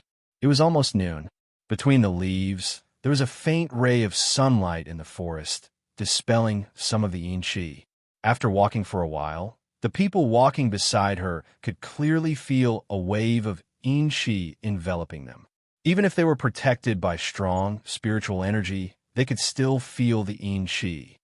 No wonder they couldn't stand it and lost their minds. The yin qi here is so strong that even the noon sun can't suppress it. One of the heads of the Song family said, with a serious expression. After looking around, his gaze fell on the girl in green. They did not find any yin gathering array in this area, but there was a wave of yin qi. What was the reason? Fengjiu walked forward for about 50 meters before stopping. Wherever she walked, the yin qi would automatically disperse, not daring to come closer. This scene shocked the people behind her. Originally, the yin qi that filled the air was like a transparent wind. It was impossible to grasp or see where it existed. However, after she walked past, the surrounding yin qi swirled in the air and scattered to the side. Just who was she? How could she do this? Fengjiu looked around. In the next moment, she raised her hand and a cluster of flames flew out from her palm. The flames split into three into six into nine, and finally landed in 9 different directions. Bang! Bang, bang, bang. Chapter 3579. Seeing this scene, the patriarchs and elders couldn't help but be startled. He broke a yin gathering array so quickly, they couldn't even see where the yin gathering array was located. Although they were shocked, they felt relieved. It seemed that this Madame Ling was indeed capable. However, at this moment, one of the elders suddenly trembled. Immediately after, he approached a family leader and grabbed his shoulder with one hand, absorbing his essence with the palm of his hand. Ah! The patriarch cried out in alarm. He was unable to move at that moment, and his face turned pale. He wanted to struggle, but there was nothing he could do. Seeing this, the other patriarch was shocked. He quickly waved his palm at the patriarch. Let go of the family head. The wind from the palm struck down fiercely, and it was unstoppable. That family head who was absorbing the essence didn't seem to see it. He didn't even try to avoid it. He just absorbed the essence crazily. No one saw that after the essence entered that family head's body, it silently flowed into an ancient jade pendant he wore. The other patriarchs and elders also regained their senses. They tried to stop it, but for some reason, in the next moment, their bodies seemed to be frozen by a gust of cold qi. They all stood there stiffly, unable to move. Fengjiu frowned and glanced at them. Spiritual energy surged from his palm, and he slammed it towards that family head. At the same time, he shouted, "How dare you!" He actually dared to attack people in front of her. This yin spirit was really audacious. Who? Bang! That family head was shaken off and fell to the ground. He spat out a mouthful of blood. The ancient jade pendant hidden in the front of the family head's clothes floated up by itself. He tried to pull it out, but because the rope tied to the ancient jade was tied with an ancient knot, it couldn't be pulled apart. Instead, it strangled the family head half to death. Hurry up and kill me. That family head's body was cold. His body trembled, and his hair stood on end. He asked Fengjiu for help with a trembling voice. Seeing that none of them could move, a ray of light shot out from her finger. With a whoosh, the rope tied to the jade pendant was cut. In the next moment, the jade pendant was quickly swept away by a gust of yin qi. Trying to escape? You can't escape. Fengjiu didn't pay attention to those who couldn't move. Instead, she chased after the yin spirit. It wasn't until she was far away that those who were shocked by the yin qi breathed a sigh of relief and recovered. Let's go and take a look. After they recovered from the shock, they quickly caught up with him. In fact, they knew that Madame Ling had asked them to come because she knew that they didn't believe her, so she wanted them to see with their own eyes the scene of her helping them get rid of the evil spirit. However, they didn't expect that they would all fall at the first yin gathering array. At this moment, they couldn't help but rejoice. Fortunately, they asked Madame Ling for help. Otherwise, it wouldn't be long before their families would be destroyed here. In front, Fengjiu chased after it and attacked with a stream of air, but the ancient jade dodged it. The ancient jade seemed to have a mind of its own as it frantically fled into the depths of the forest. With a fierce dash, it arrived at a place where Yin gathered.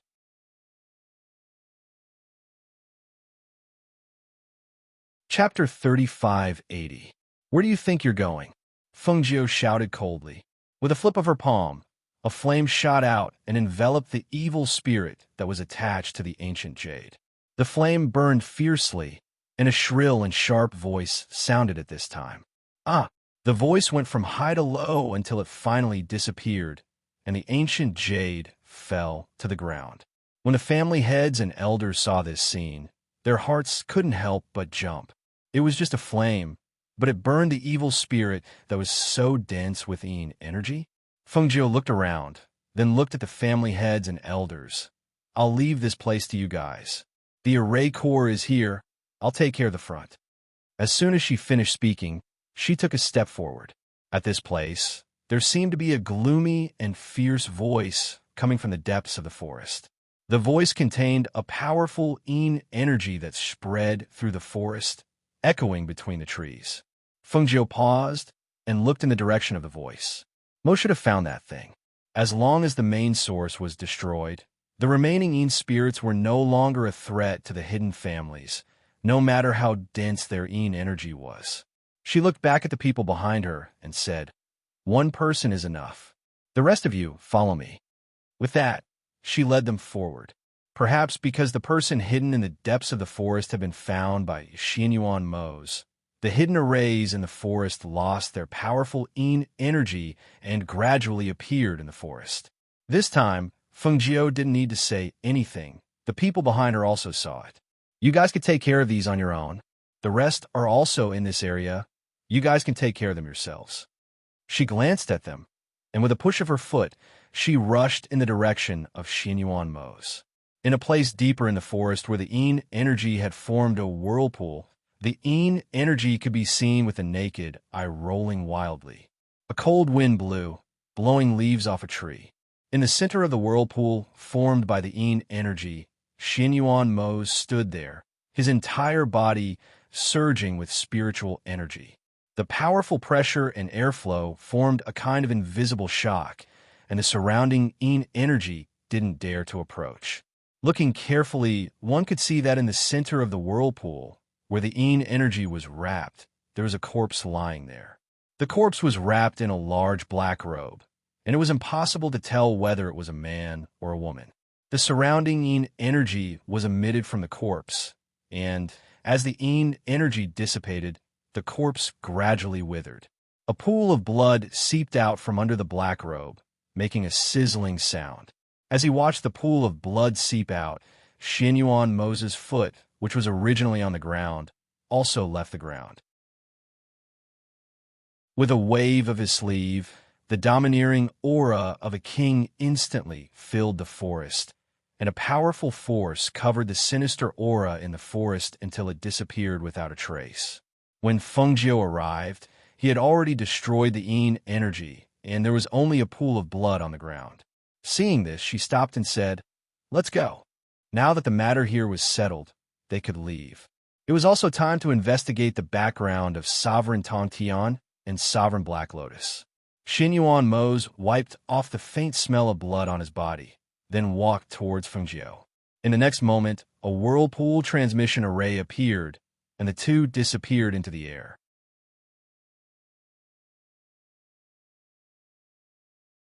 Chapter 3581.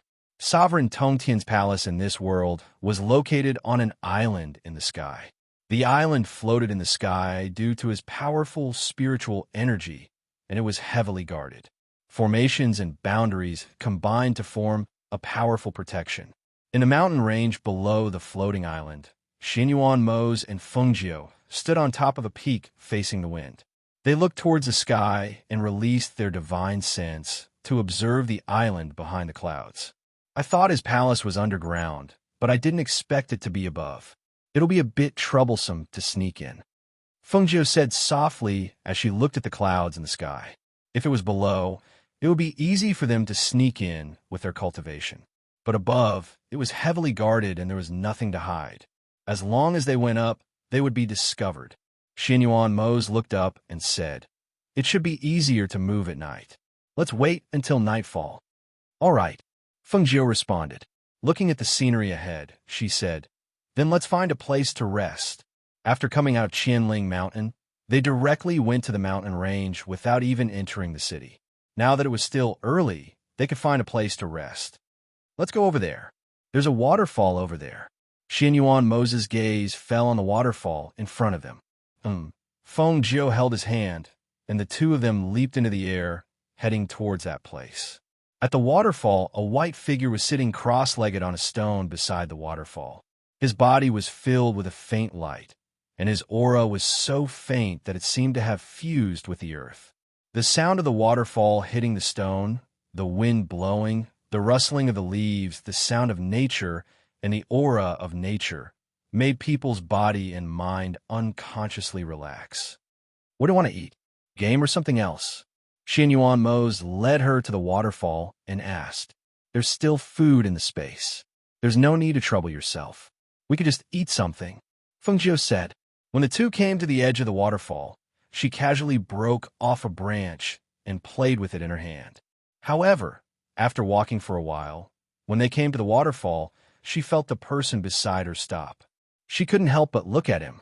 Seeing that he was looking ahead, she followed his gaze. She couldn't help but be stunned. Emo-chun? Who else could it be but Emo-chun? That white-clothed person sitting cross-legged on the ground was none other than her. A tree happened to block her line of sight. If she hadn't followed Xianyuan Mose's line of sight, she really wouldn't have noticed him.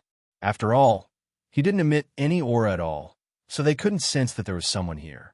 Xianyuan Mose's deep black eyes landed on the figure in white. His eyes flashed, and he spoke in a deep voice. "I never thought that I would see you here. Are you here for the sovereign of Tongtian, or were you waiting for us here?"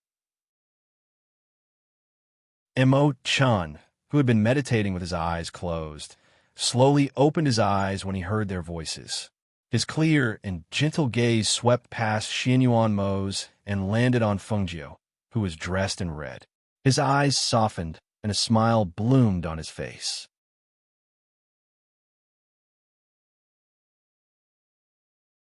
Chapter 3582. Xianyuan Mose smiled and said, "You know our whereabouts very well. I only know what you want to do." As Emo-chun spoke, he stood up and brushed his robes. He looked at the two of them calmly and said, "Sovereign Tongtian's strength may be similar to yours, but he has been a sovereign for many years. Even if you want to deal with him, it will not be easy." His voice paused, and he slowly walked towards them with one hand behind his back. "Moreover, the most troublesome one isn't the sovereign of Skirich, but the Black Lotus Master. His Black Lotus has the power to destroy the world. Have you all forgotten that the Black Lotus aura in your body couldn't withstand it?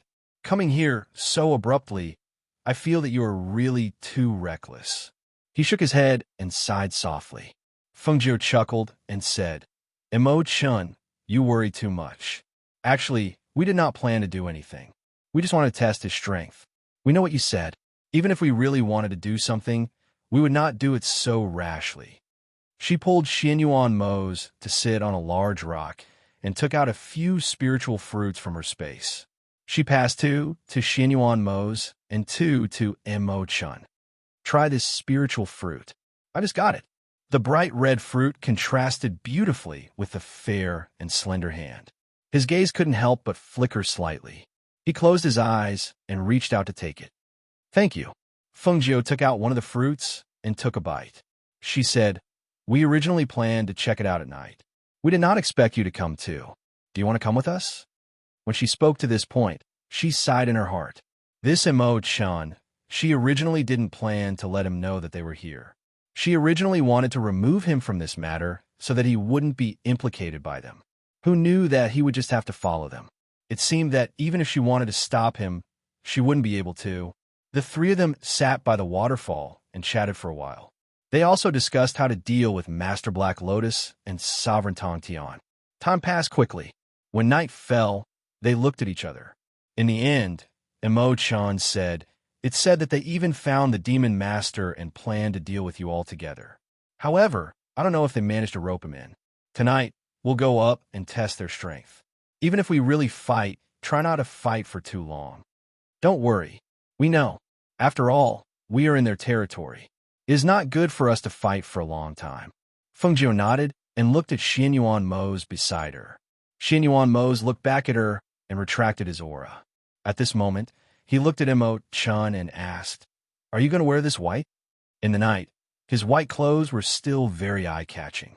Was he planning to walk in ostentatiously? Hearing this, Emo-chan was slightly startled. She lowered her head to take a look and involuntarily smiled. "It's easy for me." As she spoke, she took out a black cloak from her space and tied it around her body, covering her white clothes. "This will do." He smiled warmly and looked at Fengjio. Fengjio nodded. "Yes." As soon as she finished speaking, Xianyuan Mose pulled her up.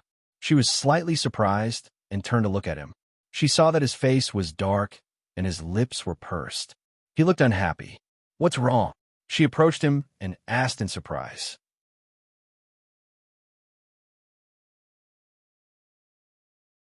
Chapter 3583. How could Fengjio not be familiar with him?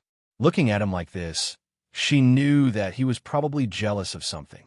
She smiled and held his hand without batting an eyelid, her fingers tickling his palm.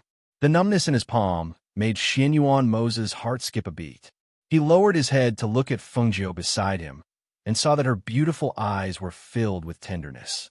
Her face was full of smiles as she looked at him. Seeing her like this, his originally tense expression relaxed. He copied her and held her hand, his fingers lightly tickling her palm. The numbness traveled from her palm to her heart, causing Fengjio to be stunned. Her gaze moved slightly. Seeing that a certain someone was in such a good mood, she couldn't help but laugh to herself. In the darkness of the night, even Emo-chan, who was walking beside them, didn't see the small movements between the two of them. He only knew that the two of them seemed to have become very intimate in an instant. This was the tenderness and sweetness between lovers, as well as the deep love and trust between husband and wife. This was a feeling that others couldn't get close to and couldn't blend in with. Seeing the two of them like this, he was happy for her, because he saw that she was happy, saw that she was married to love, and saw that Xianyuan Mose loved and doted on her. In the depths of his heart, there was also a trace of emptiness.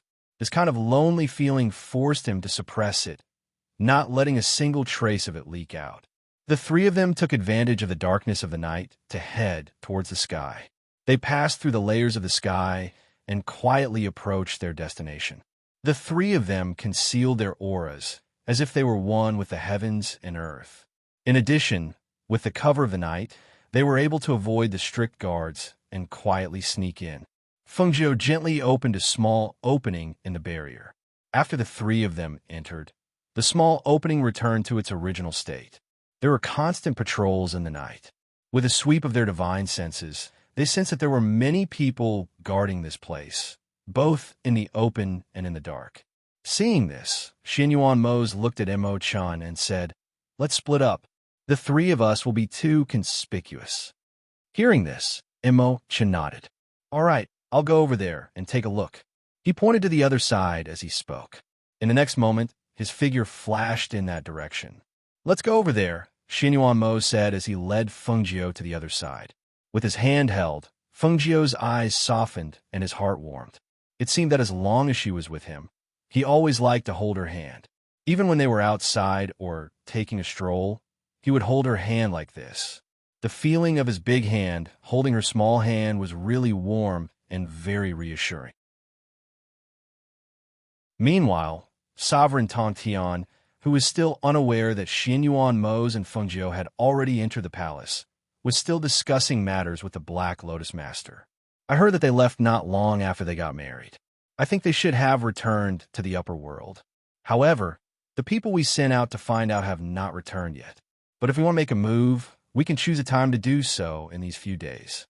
As Sovereign Tongtian spoke, he drank a cup of wine and continued. "As for the Devil Lord, he said that his injuries have not healed. It seems like he won't be making a move anytime soon. But he thinks that I don't know what he's thinking. I know that he wants to sit back and watch the two of us fight. He wants to see if the two of us can really deal with Xianyuan Mose and Fengjiu.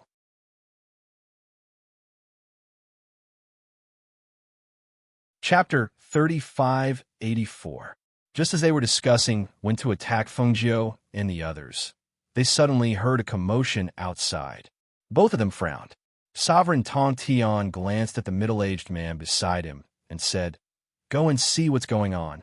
Why are they arguing like this?" "Yes," the middle-aged man replied, bowed, and retreated. When he came outside and saw the flames everywhere, he couldn't help but be stunned. He grabbed the guard who was rushing over to put out the fire and asked anxiously, "What's going on? Why is there a fire for no reason? What was this place? Why would anyone make such a low-level mistake like a fire? Could it be that someone had sneaked in while they were unprepared? If there was someone, who could it be?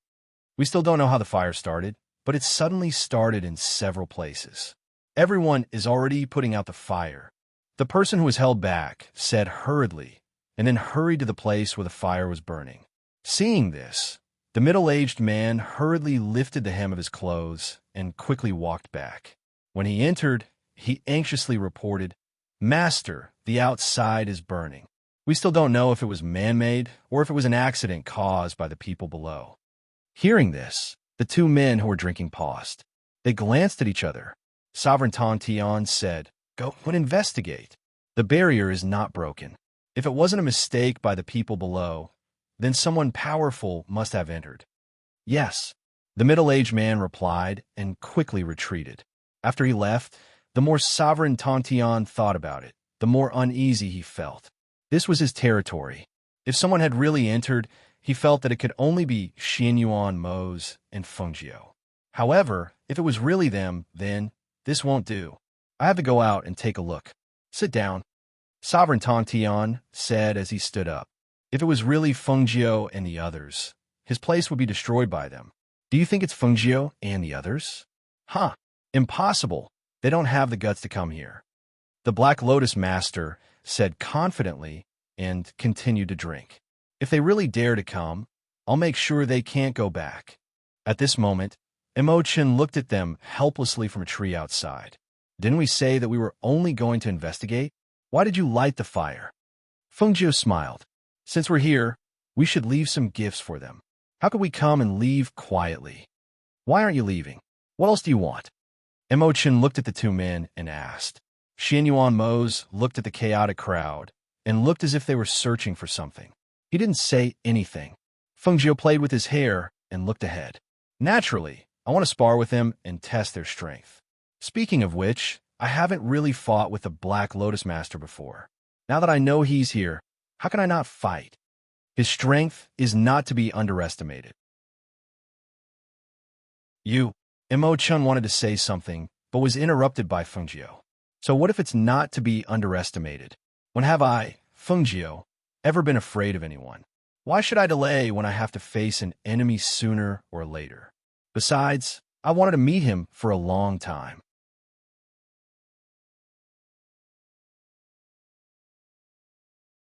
Chapter 3585. Weren't you wondering if it would be me? I'm right here. Her voice was cold and arrogant.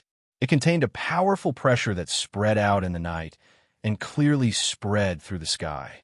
It also caused the guards who were guarding this place to feel the pressure, and they all hugged their heads and cried out, "Ah, it's Fengjiu. Quickly report to the sovereign." The cries of pain were accompanied by fear. They did not expect the ghost, Dr. Fengjiu, to be here. For a moment, panic and fear filled their hearts, causing them to panic. The sovereign of Tong Tian, who had just walked out of the palace, was shocked when he heard Fengjiu's voice. His expression changed, and he stopped in his tracks. Fengjiu, she really came. Damn it, why didn't anyone discover her? How could we let her sneak in without anyone noticing? The middle-aged man behind the sovereign of Tong Tian laughed bitterly. That was the ghost, Dr. Fengjiu. If she had wanted to sneak in silently, how could they have discovered her? Moreover, even the sovereign himself did not notice her. Inside the palace, The Black Lotus Lord stood up when he heard the commotion outside. He flicked his sleeves and sneered. Fengjiu, I didn't look for you, but you came looking for me. He walked out as soon as he finished speaking. The Black Lotus Lord's voice contained a powerful aura. His words also reached the ears of Fengjiu and the others who were outside. Fengjiu smiled when she heard the Black Lotus Lord's voice. Her eyes shone brightly. Ever since she had advanced to this level, how long had it been since she had met an opponent? Moreover, this opponent was the Black Lotus Lord. She had wanted to meet him for a long time. She wanted to see who would emerge victorious when they fought. They were both godly kings, and both possessed the ancient green lotus and the black lotus. Xinyuan Mose stood beside Fengjiu, his black robes fluttering despite the lack of wind. He looked down and asked Fengjiu, "How confident are you in dealing with the Black Lotus Lord?" "We'll only know after we fight. We have to test his strength," said Fengjiu. He looked at the two people below and said, "Leave the Black Lotus Lord to me. I'll leave Sovereign Tongtian to you. Let's test their strength. It'll be good if we can injure them severely." As she spoke, she pursed her lips and smiled. Don't fight for a long time, and don't linger. This battle was mainly to probe their strength. It was impossible to kill all the divine kings in a single battle, but it was not impossible to severely injure them. Seeing how confident she was, Xinyuan Mose's lips curled slightly. All right, he would listen to her. In the next moment, the black figure took a step forward and stood in the air. He looked down at the shocked sovereign below and said, "Last time, you agreed to a battle with me, but in the end, you didn't dare to show up. Today, I'm here. Do you dare to come up here and fight me?" Sovereign Tongtian's face turned red when he was reminded of the past. He was embarrassed and angry. "Xinyuan Mose, you've gone too far. How dare you be so arrogant in my territory? Last time, you asked Sovereign Xuanwu and the others to help you. That's why I didn't accept the challenge. Today, you're alone.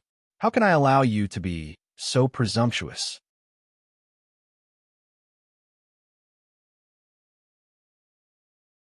Chapter 3586.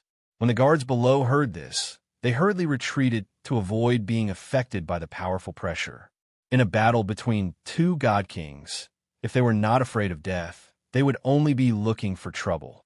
Now that they saw their sovereign rise into the air and prepare to fight Xinyuan Mose, the crowd below shouted excitedly, "Sovereign Tongtian is invincible. Defeat Xinyuan Mose." The cheers grew louder and louder, and the people below were in high spirits. It was as if they had seen their monarch beat Xinyuan Mose to a pulp. Even at this moment, no one would have thought that their monarch would lose to Xinyuan Mose. Seeing the crowd cheering, Fengjiu raised his eyebrows and chuckled. "Looks like you all have a lot of free time." With that, he waved his hand, and a fireball flew out from his hand. It split into 9 parts and flew in 9 different directions, burning rapidly. Put out the fire. It's on fire again." Seeing that the fire that had not been put out was burning again, the guards could not care less about cheering. Instead, they quickly poured water to put out the fire, trying their best to save the place where they lived. After all, this was where they lived. If it was burned, then, seeing the chaotic fire below, Sovereign Tongtian roared angrily, "Fengjiu, that's enough." His voice was so loud that it caused the air to tremble. However, just as he roared, a sharp sword energy slashed towards him. The sword energy was as powerful as the mountains and rivers. Sovereign Tongtian was so shocked that he quickly flipped in the air and dodged the attack in a sorry state. The chilling aura of the sword slashed past his ear, causing his hairs to stand on end. Abruptly turning his head, he saw Xinyuan Mose, dressed in a black robe, holding a sharp sword with a cold glint in his hand and pointing it at him. "Well done, Xinyuan Mose. You actually attacked me when I was unprepared." Hearing this, Xinyuan Mose glanced at him. He turned the Xinyuan sword in his hand, and a cold light flashed across the blade. In the next moment, his figure flew out. If he wanted to make a move, did he have to inform him first? If he hadn't dodged quickly just now, he would have finished him off with a single strike. Sovereign Tong Tian did not dare to be careless when he saw this. He extended his hand, and a huge blade appeared in his hand. The two figures shot out with lightning speed as the pressure of God Kings radiated from them, enveloping the sky. Clang! Whoosh! Between the saber light and the sword shadow, the killing intent was bone-chilling and terrifying. The sword aura and saber aura in the air shot out like sparks and collided with each other. Neither side was willing to give way to the other. The fatal attack made both sides not dare to be careless. At first, the two of them seemed to be evenly matched. But as time passed, the intensity of the battle increased, and Sovereign Skirich could be seen retreating step by step, somewhat flustered and panicked as he defended himself against Xian Yuan Mo's attacks. Hiss! A low gasp was heard, and the smell of blood permeated the air. The people below could not tell who was injured. They only knew that the two figures were flying up and down to attack each other. Blood dripped from the air, and the smell of blood became more and more intense. Who's injured? They're too fast. I can't see.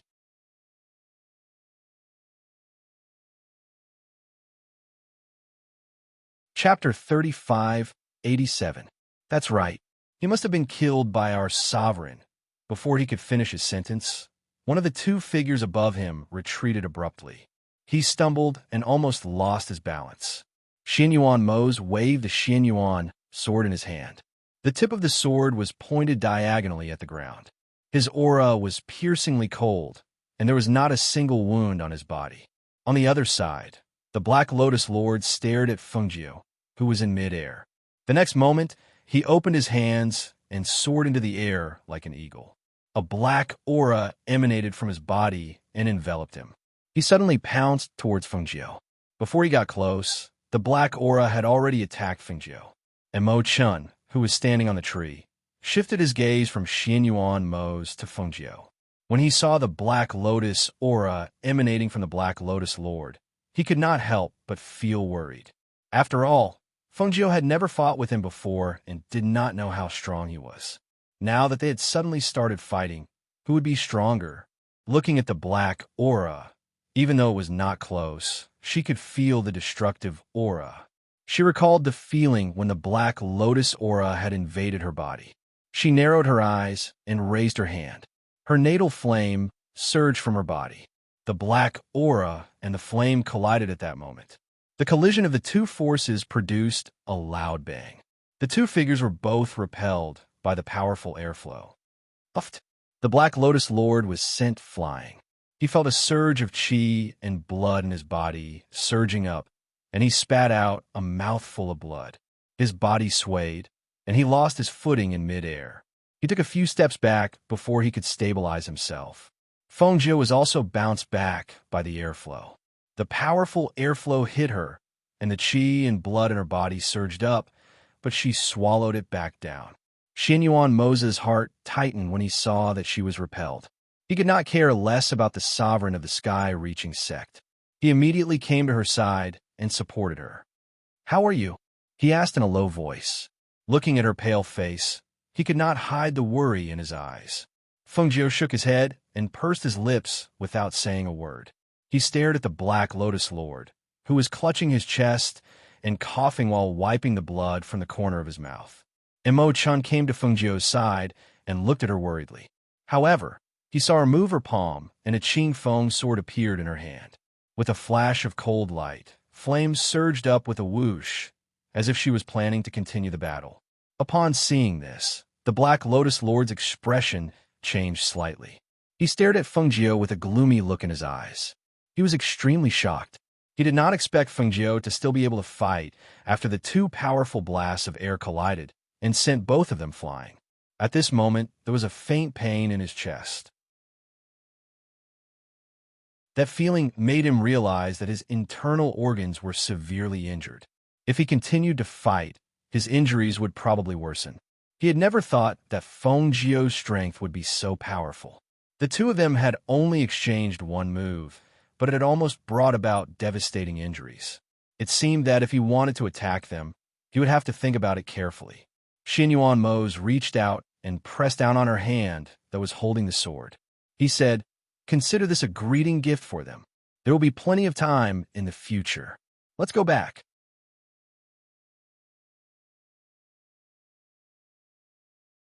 Chapter 3588. Seeing the three of them leave as if they were invisible, the sovereign of Tong Tian clutched the wound on his arm and trembled. It was not because he was afraid, but because he was angry. He was so angry that his entire body was trembling. "Didn't you say that you had enough confidence to deal with Fengjiu and the rest? Why did you lose so miserably tonight? Look at my place. It's on fire everywhere, and they left just like that. We've really lost face." The sovereign of Tong Tian said angrily. He glared at the Black Lotus Master and snorted loudly. He turned around and shouted at the middle-aged man behind him. "What are you still looking at? Can't you see that my arm is injured? Hurry up and help me stop the bleeding and apply medicine." The middle-aged man was scolded for no reason, but he did not dare to show any anger. He just nodded and asked the sovereign of Tong Tian to return to the palace to apply medicine and bandage his wound. The Black Lotus Master narrowed his eyes and stared in the direction Fengjiu and the rest had left. A murderous look flashed across his bloodthirsty eyes.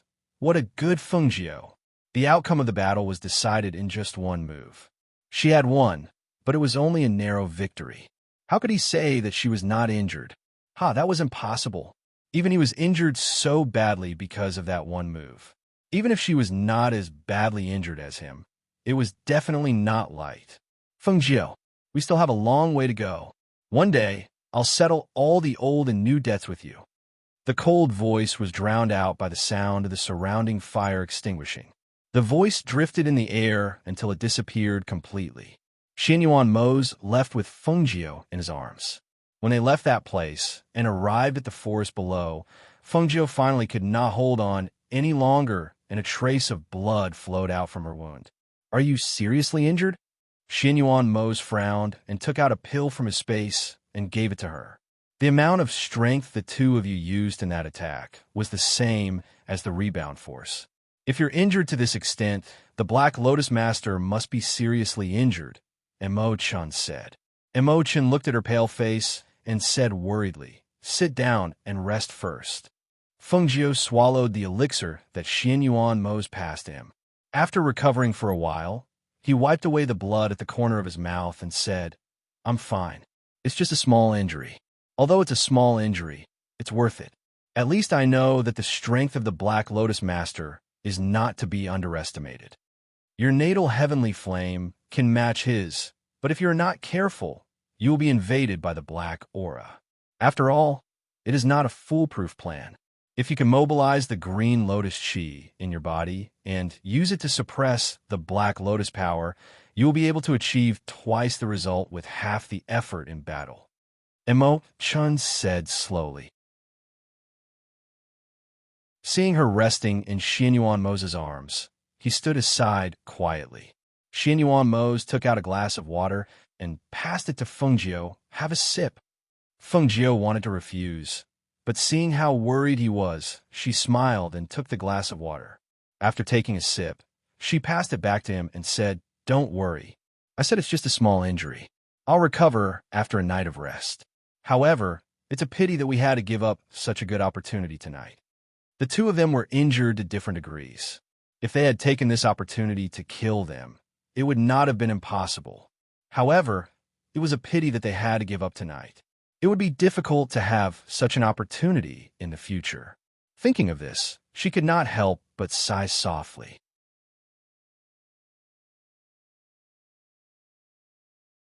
Chapter 3589. Is it all right for her to rest here tonight? Do we need to find another place for her to rest? Emo-chan asked, his gaze falling on Xianyuan Mose. Xianyuan Mose glanced at Fengjiu in his arms and said, "Let's rest here first." Seeing this, Emo-chan said, "Then I'll go and pick up some branches and come back." With that, he left to pick up some branches in the surroundings to prepare a fire. "Don't worry, I'm fine. The green lotus chi in my body can repair itself. I just need to rest for a night," Fengjiu said to Xianyuan Mose. She did not move in his arms, only found a comfortable position to close her eyes and prepare to sleep. Xin Yuan Mose took out a cloak and covered her body to block the whistling night wind. Looking at the woman nestled in his arms, he gently held her hand with one hand. Mo Chun picked up some branches and came back to light a fire beside them. The burning flames dispelled the coldness of the night and also made the surrounding air a little warmer. He glanced at Fengjiu, who was nestled in Xin Yuan Mose's arms, then looked away. His gaze fell on the fire, and he said softly, "What do you plan to do next?" Xin Yuan Mose lowered his head to look at Fengjiu, who was breathing calmly, and reached out to seal her sleeping acupoint. He looked at Mo Chun and saw that he was looking at him with slight surprise. He said, "Help me take care of her. I'll be back before dawn." Hearing this, Mo Chun frowned. "You want to go back?" "That's right," Xin Yuan Mose said in a low voice. "Jiu is right. It's a pity to let them go tonight. Earlier, I took her away because I didn't want her to get hurt.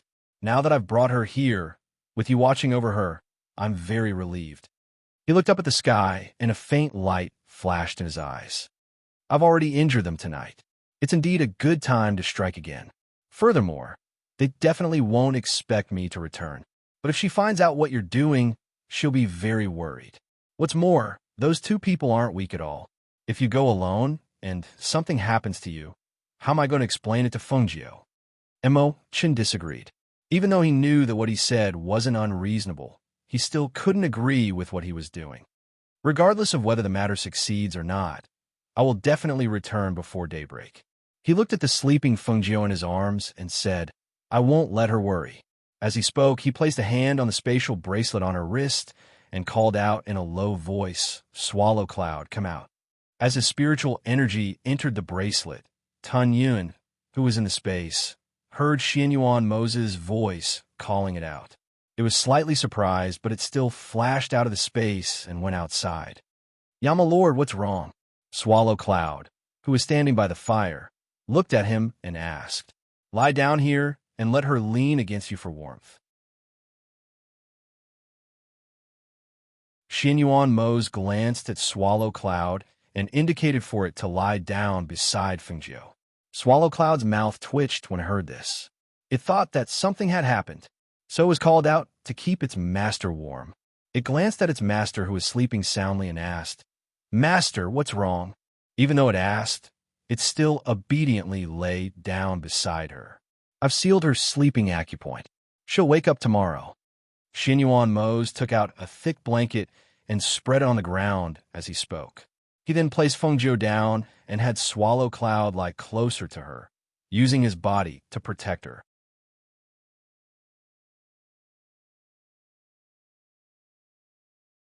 Chapter 3590. Xin Yuan Mose glanced at him and said calmly, "There's no need to trouble you, holy son." Mo Chun shook his head and laughed. He glanced at Fengjiu, who was sleeping beside Tan Yun, and then shifted his gaze to Xin Yuan Mose. "Are you sure you want to go?" "Yes," Xin Yuan Mose replied. Mo Chun sighed and said, "If that's the case, then I can only tell you to be careful and do your best. You must come back safely and don't let her worry." "I know," he said, then looked deeply at Fengjiu and said, "I'll have to trouble you to take care of her." "I will," Mo Chun replied. Even if he didn't ask, he would take good care of her. After instructing Mo Chun to take care of Fengjiu, Xin Yuan Mose left under the cover of the night. He didn't want to give them a chance to catch their breaths. He had to strike now to deal them a fatal blow. After watching him leave, Mo Chun sat by the fire and looked at Fengjiu's face. Seeing her sleeping face, he reached out and pulled her cloak higher. He wondered what would happen to Xin Yuan Mose after he left. At this moment, the sovereign of the sky-reaching sect and the Black Lotus Master didn't expect Xin Yuan Mose to return. After all, they had seen them leave with their own eyes. Who would have thought that someone who had clearly left would return? Moreover, they were still trying to put out the fire. Even though Fengjiu and the others had left, the place was still in chaos. Especially since the sovereign of the sky-reaching sect and the Black Lotus Master were both injured. This made the people below even more anxious. In the palace, the sovereign of the sky-reaching sect's face was as black as the bottom of a pot when he saw that his wound was still bleeding after being bandaged. He waved his uninjured hand and swept the teacups on the table to the ground. He scolded angrily. Useless. You can't even stop the bleeding from your wound. Get the medicine again. The middle-aged man who was waiting on the side trembled. He quickly took out some medicine and bandaged the wound. Looking at his furious master, the middle-aged man didn't even dare to breathe loudly. The middle-aged man retreated to the side and stood there with his head bowed. At this time, he heard his master's voice and looked up. What about Monarch Black Lotus? Sovereign Tong Tian asked in a dark voice. When he thought about how Feng Jiu and the others had turned his place into such a mess, he could not suppress the anger in his heart. Who was the one who said that he wanted to teach Feng Jiu and Xian Yuan Mo's a lesson? And the result? Not only was his place destroyed to such an extent, he was even injured. If news of this were spread, how would he be able to establish himself in this world in the future? When a middle-aged man heard that the question was directed at the Black Lotus Master, he lowered his head and stepped forward. He said softly, "He has returned to the courtyard. He is probably recuperating and recovering from his internal injuries. I saw him clutching his chest. He must have been severely injured. Oof. Why didn't Feng Jiu just kill him?" The furious sovereign of the sky-reaching sect had already forgotten that they were allies. He stood up and walked out as he asked, "Has the fire been put out?" Not yet." The middle-aged man quickly followed behind him.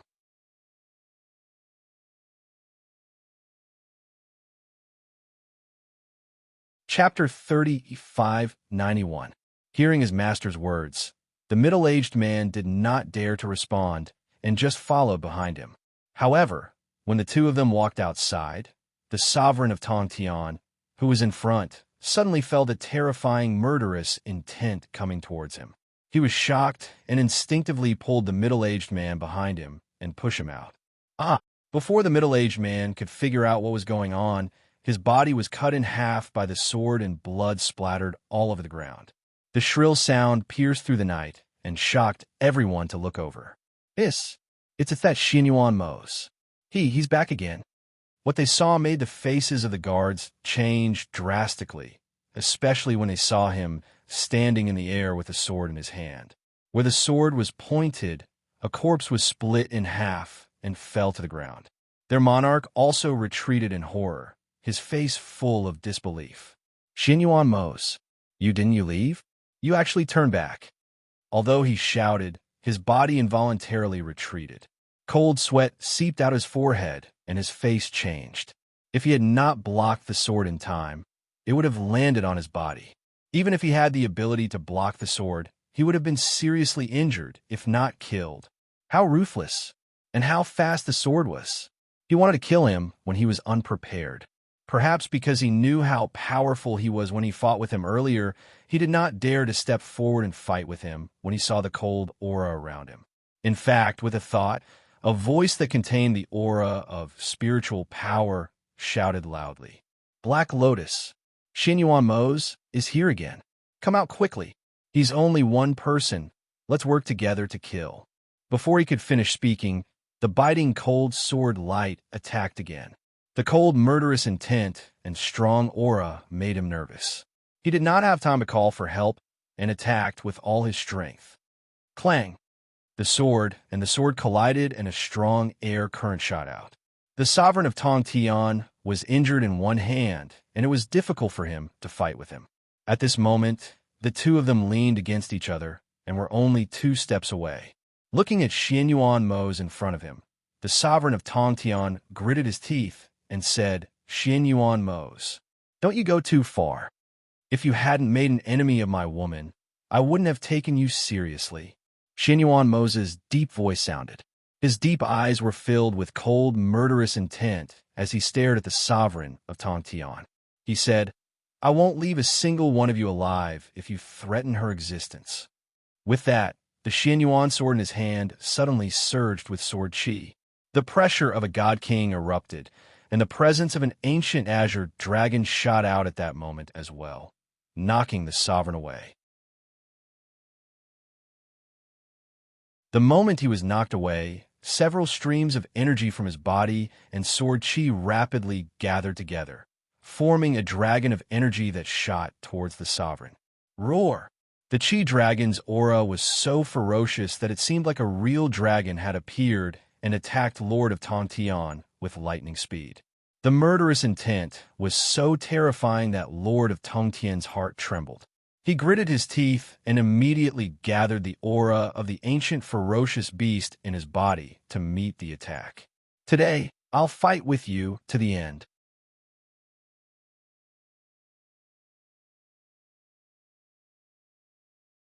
Chapter 3592. Rumble. Bang.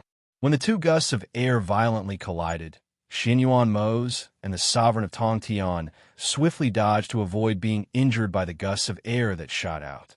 However, after Xinyuan Mose retreated, he took advantage of the rumbling sound and the gusts of air splashing to circle around to the sovereign of Tongtian's back. He raised the Xinyuan sword in his hand and slashed down fiercely at the sovereign of Tongtian's back. Whoosh! When the sovereign of Tongtian sensed the murderous intent behind him, he quickly turned around, but the sword energy was already right in front of his face. He only had enough time to avoid the fatal blow, but he could not avoid the sword. Hiss! The sovereign of Tongtian screamed in agony as one of his arms was sent flying from his body. Blood splattered all over the ground as the sovereign of Tongtian fell from the sky. The guards were shocked when they saw that the sovereign of Tongtian had lost an arm. They wanted to rush forward, but they could not because of the powerful divine king's coercion. They could only watch from afar and could not do anything to help. Sovereign, master, cries of alarm rang out, carrying traces of trembling and fear. They did not dare to imagine what would happen to them if their sovereign of Tongtian had been killed. Bang! The sovereign of Tongtian fell from above and landed heavily on the ground. He spat out a mouthful of blood. As he watched Xinyuan Mose attack him with his sword, a ray of light flashed from his body. Roar!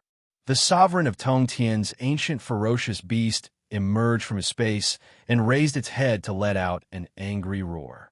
A murderous aura burst from its body as it charged towards Xinyuan Mose. Its sharp fangs gleamed with a bloodthirsty light as it bit down viciously. Seeing this, Xinyuan Mose glanced at the ancient beast. In the next moment, his pursed lips moved. Azure Dragon! Roar! A ray of azure light suddenly shot out, and a dragon's roar rang out. It mixed with the ferocious beast's roar and echoed throughout the sky. The beast and dragon battled in the sky, stunning the guards who were hiding nearby. They rarely saw the sovereign of Tongtian's ferocious beast. They only knew that it was an ancient ferocious beast and was very powerful. They never thought that they would be able to see it tonight. Moreover, it was battling Xinyuan Mose's ancient azure dragon.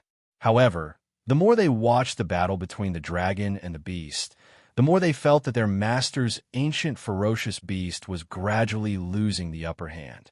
What was going on? Shouldn't their master's ancient ferocious beast be more powerful? After summoning the azure dragon, Xinyuan Mose glanced at the battle between the dragon and beast and looked away, then turned his cold gaze towards the sovereign of Tongtian, the sovereign of Tongtian's gaze. He raised his sword and pointed it at Xinyuan Mose. Of Tongtian S's, of Tongtian's, of Tongtian's, of Tongtian, of Tongtian, of Tongtian's, of Tian's, of Tianov's, of of's. I'd like to see just how you, Xinyuan Mose, are going to take my life. The sovereign of Tongtian had no fear in his heart, only a strong desire to fight. It was a desire to fight that grew stronger with each battle. After all, he was a divine king. Even in the face of death, he would not cry and beg for mercy. His dignity as a divine king would not allow him to do such a thing. Even more so, he would not feel fear in the face of death.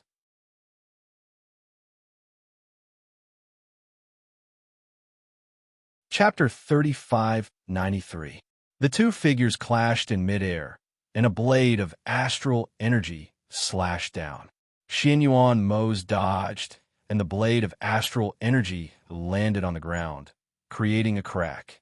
In an instant, the floating island seemed to tremble, and a faint cracking sound could be heard. Whoosh! Boom! A blade of astral energy shot out, instantly splitting a palace into two halves. The guards hiding under the eaves of the palace cried out in alarm, covering their heads and dodging in all directions. A loud rumbling sound reverberated in the night, and a palace collapsed into two halves. Dust and smoke filled the air, and rocks flew everywhere. In the blink of an eye, the magnificent palace was reduced to a pile of ruins. You broke my arm. You destroyed my palace and home. Xianyuan Mose, today I will not rest until you die. Sovereign Tong Tian, who was holding a large blade, said fiercely. A strong fighting spirit and powerful spiritual aura converged into one. He raised his blade and slashed out with a monstrous, murderous aura. It was so cold and bloodthirsty that it made people's hair stand on end. Xianyuan Mose narrowed his eyes, pursed his lips, and did not say a word. However, the spiritual energy in his hand that was holding the Xianyuan sword surged. On the long sword, a frightening flow of spiritual energy formed a blade of astral energy that wrapped around the sharp sword. A black silhouette flashed through the night sky at an extremely fast speed. He leapt into the air and brandished the sword in his hand. The sword split into 3, and the sword split into 9.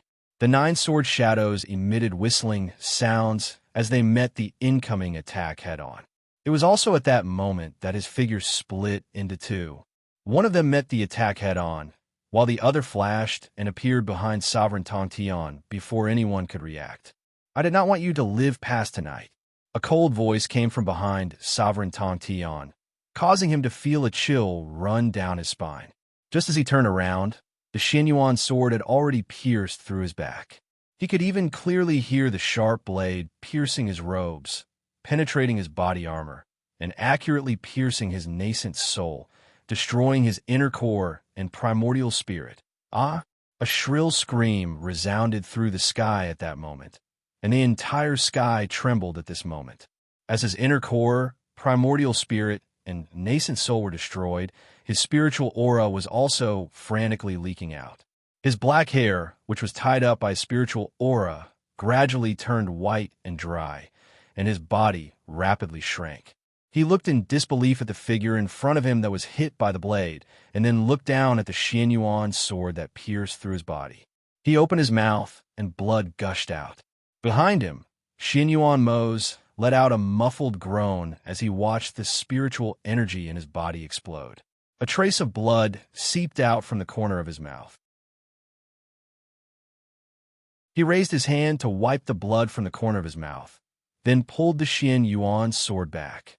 With a tug of force, the sovereign of Tong Tian, who had been stabbed by the Xianyuan sword, fell from the air and fell downwards.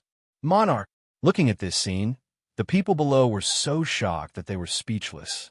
Their faces were pale because as the spiritual energy in their monarchs' bodies dissipated, the ground under their feet was cracking. The entire island was shaking as if it was going to collapse in the next moment.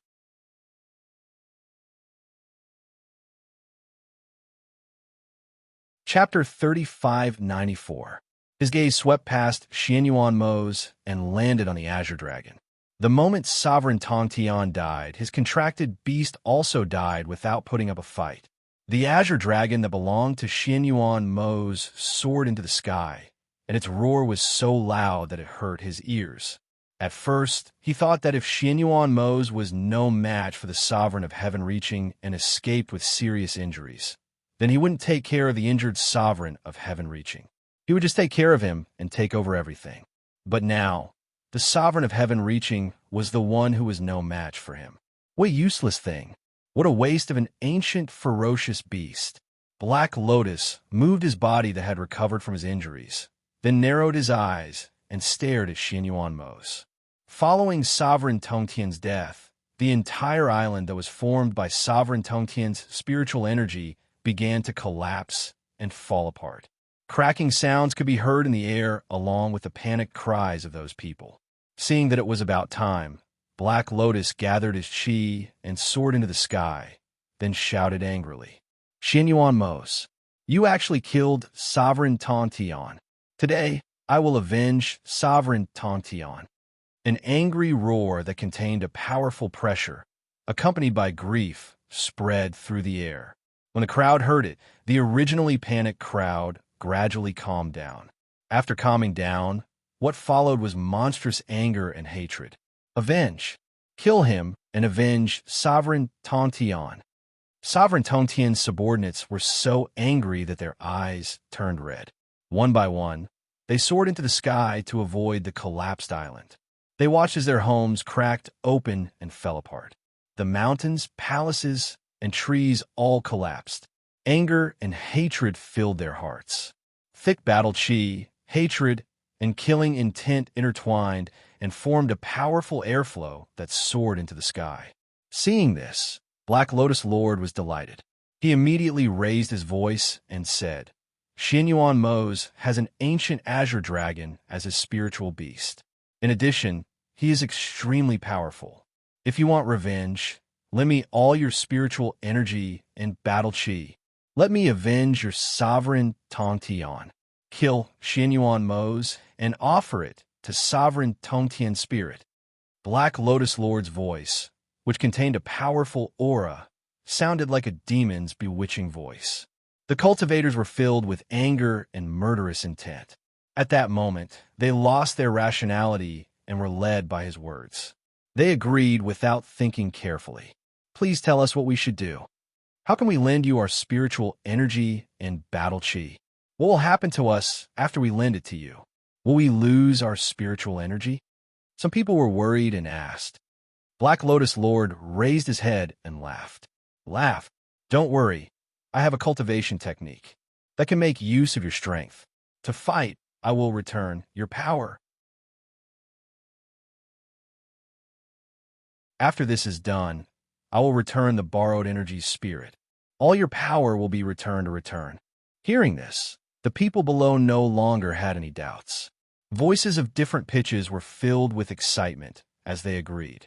"Black Lotus Master, please avenge our monarch. Avenge us." Sovereign Tontian's subordinates numbered in the thousands. Now that they had gathered together, their shouts became louder and louder.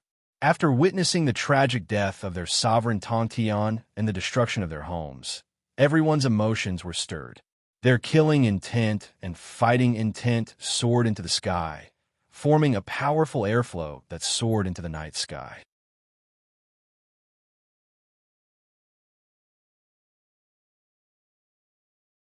Chapter 3595. The area where Sovereign Tontian's spiritual energy had enveloped was the clearest.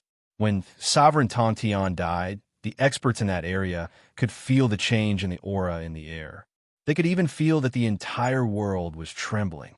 In the middle of the night, those who were sleeping soundly in their rooms felt the world spinning as if the entire sky had collapsed. The items on the cabinets and tables all fell to the ground due to the tremors. Screams and the sound of things falling to the ground broke the silence of the night. Cultivators from all over the place sensed the commotion and leaped to the rooftops to look up at the sky, trying to find the cause of the commotion. Compared to ordinary cultivators, the higher the cultivation level of a cultivator, the better they could sense the changes in the world. The world is about to change. On a tall building, an elder frowned as he looked up at the sky. He could feel the changes in the air, and the more he looked, the more shocked he became. This commotion, could it be that something has happened to the sovereign of this world, Sovereign Tontian? In another place, a few old men and a few middle-aged men were gathered together. They all looked at the shaking of the world and felt that it was inconceivable. Who could have shaken the sovereign of this world? Could it be? Experts from all over the place stood on high ground and guessed. They all had their suspicions. They knew that Sovereign Tontian was dealing with Xianyuan Mose and the ghost Dr. Fengjiu. However, this was Sovereign Tontian's world after all. Could they really have come here? Just as they were thinking, someone suddenly exclaimed in the night, "Look, something seems to be falling from the sky. Ah, what is that powerful light in the night sky? Hiss, that must be a pile of rocks." Even though they were very far away, some people could faintly see the things falling from the sky. They looked like they were not far away, but they knew that they were far away from them. The mental energy in the air seems to have suddenly disappeared. An elder widened his eyes in shock. He was so shocked that he couldn't help but pull out a few strands of his beard. The world is really about to change. At the same time, the sovereigns of the other heavens also noticed the changes in the heavens and earth. They were even more surprised when they saw the light shooting up into the sky. However, they knew that Sovereign Tantian was enemies with Fengjiu and Xianyuan Mo's, and they had a premonition that they would fight sooner or later. Thus, they were not very shocked to see this scene. They were just surprised that Sovereign Tantian, who had been a sovereign for many years, had actually lost to Xianyuan Mo's and Fengjiu. However, they were only surprised by this. After all, this matter did not concern them, so they did not pay too much attention to it. They only watched with the mentality of a bystander. On the other hand, Sovereign Black Tortoise was shocked when he realized that Sovereign Tantian had died. He had fought with Sovereign Tantian for so long and had not been able to defeat him. He did not expect that Xianyuan Mo's and Fengjiu would be able to do it. They were not the only ones who had noticed it. Even Leng Hua and the others, as well as the masters of the sects and clans in the upper realm, had noticed the changes in the world that night.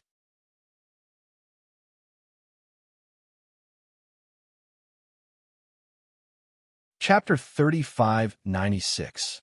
Tun Yun, who was lying on the ground, saw Mo Chen's expression change. It looked at the turbulence in the sky. It could not help but straighten its head and ask, "What's wrong? Did something happen to Yama Lord?" Mo Chen glanced at it. Then his gaze fell on Fengjiu, who was sleeping soundly. He stood up and walked to Fengjiu's side, reaching out to unseal her sleep acupuncture point. Once the acupuncture point was unsealed, Fengjiu, who had been sleeping soundly, woke up not long after. When she opened her eyes, she saw Mo Chen, and the source of the warmth beside her was not Xianyuan Mo's, but Tun Yun. She frowned and immediately woke up. "Where is he?" She looked around, but didn't see Xianyuan Mo's figure. Instead, she sensed the tremors on the ground and the changes in the air.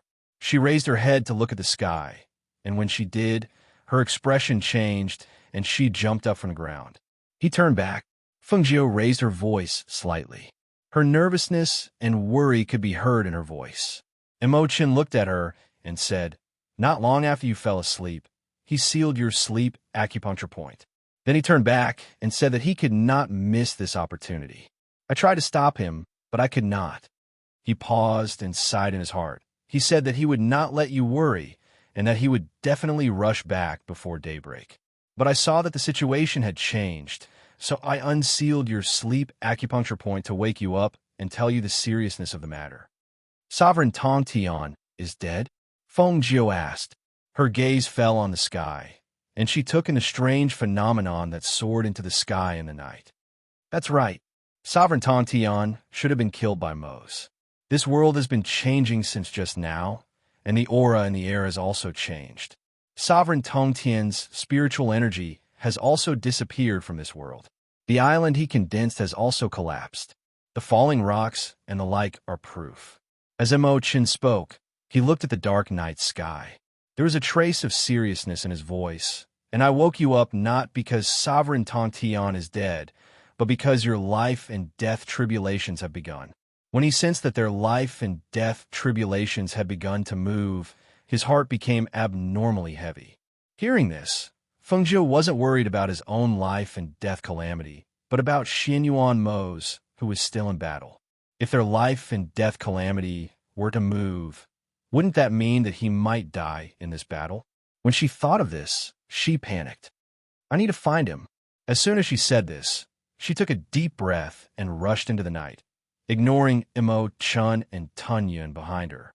"Master," Tun Yun called out anxiously. He leapt into the air and chased after him. Mo Chen paused for a moment when he saw this. His deep gaze landed on Fengjiu, who was drifting away in a cloud of dust. He looked at her, knowing full well that there was danger ahead and that it might even affect her and put her in danger, but she still threw herself forward without any regrets.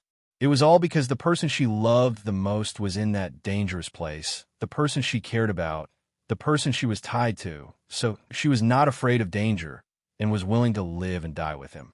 His white robes fluttered. In the next moment, he stepped forward and chased after Fungio, stepping on a gentle breeze. You're tuning into the Warrior Lore YouTube channel. Don't forget to subscribe and join us on this journey to catch the most captivating stories.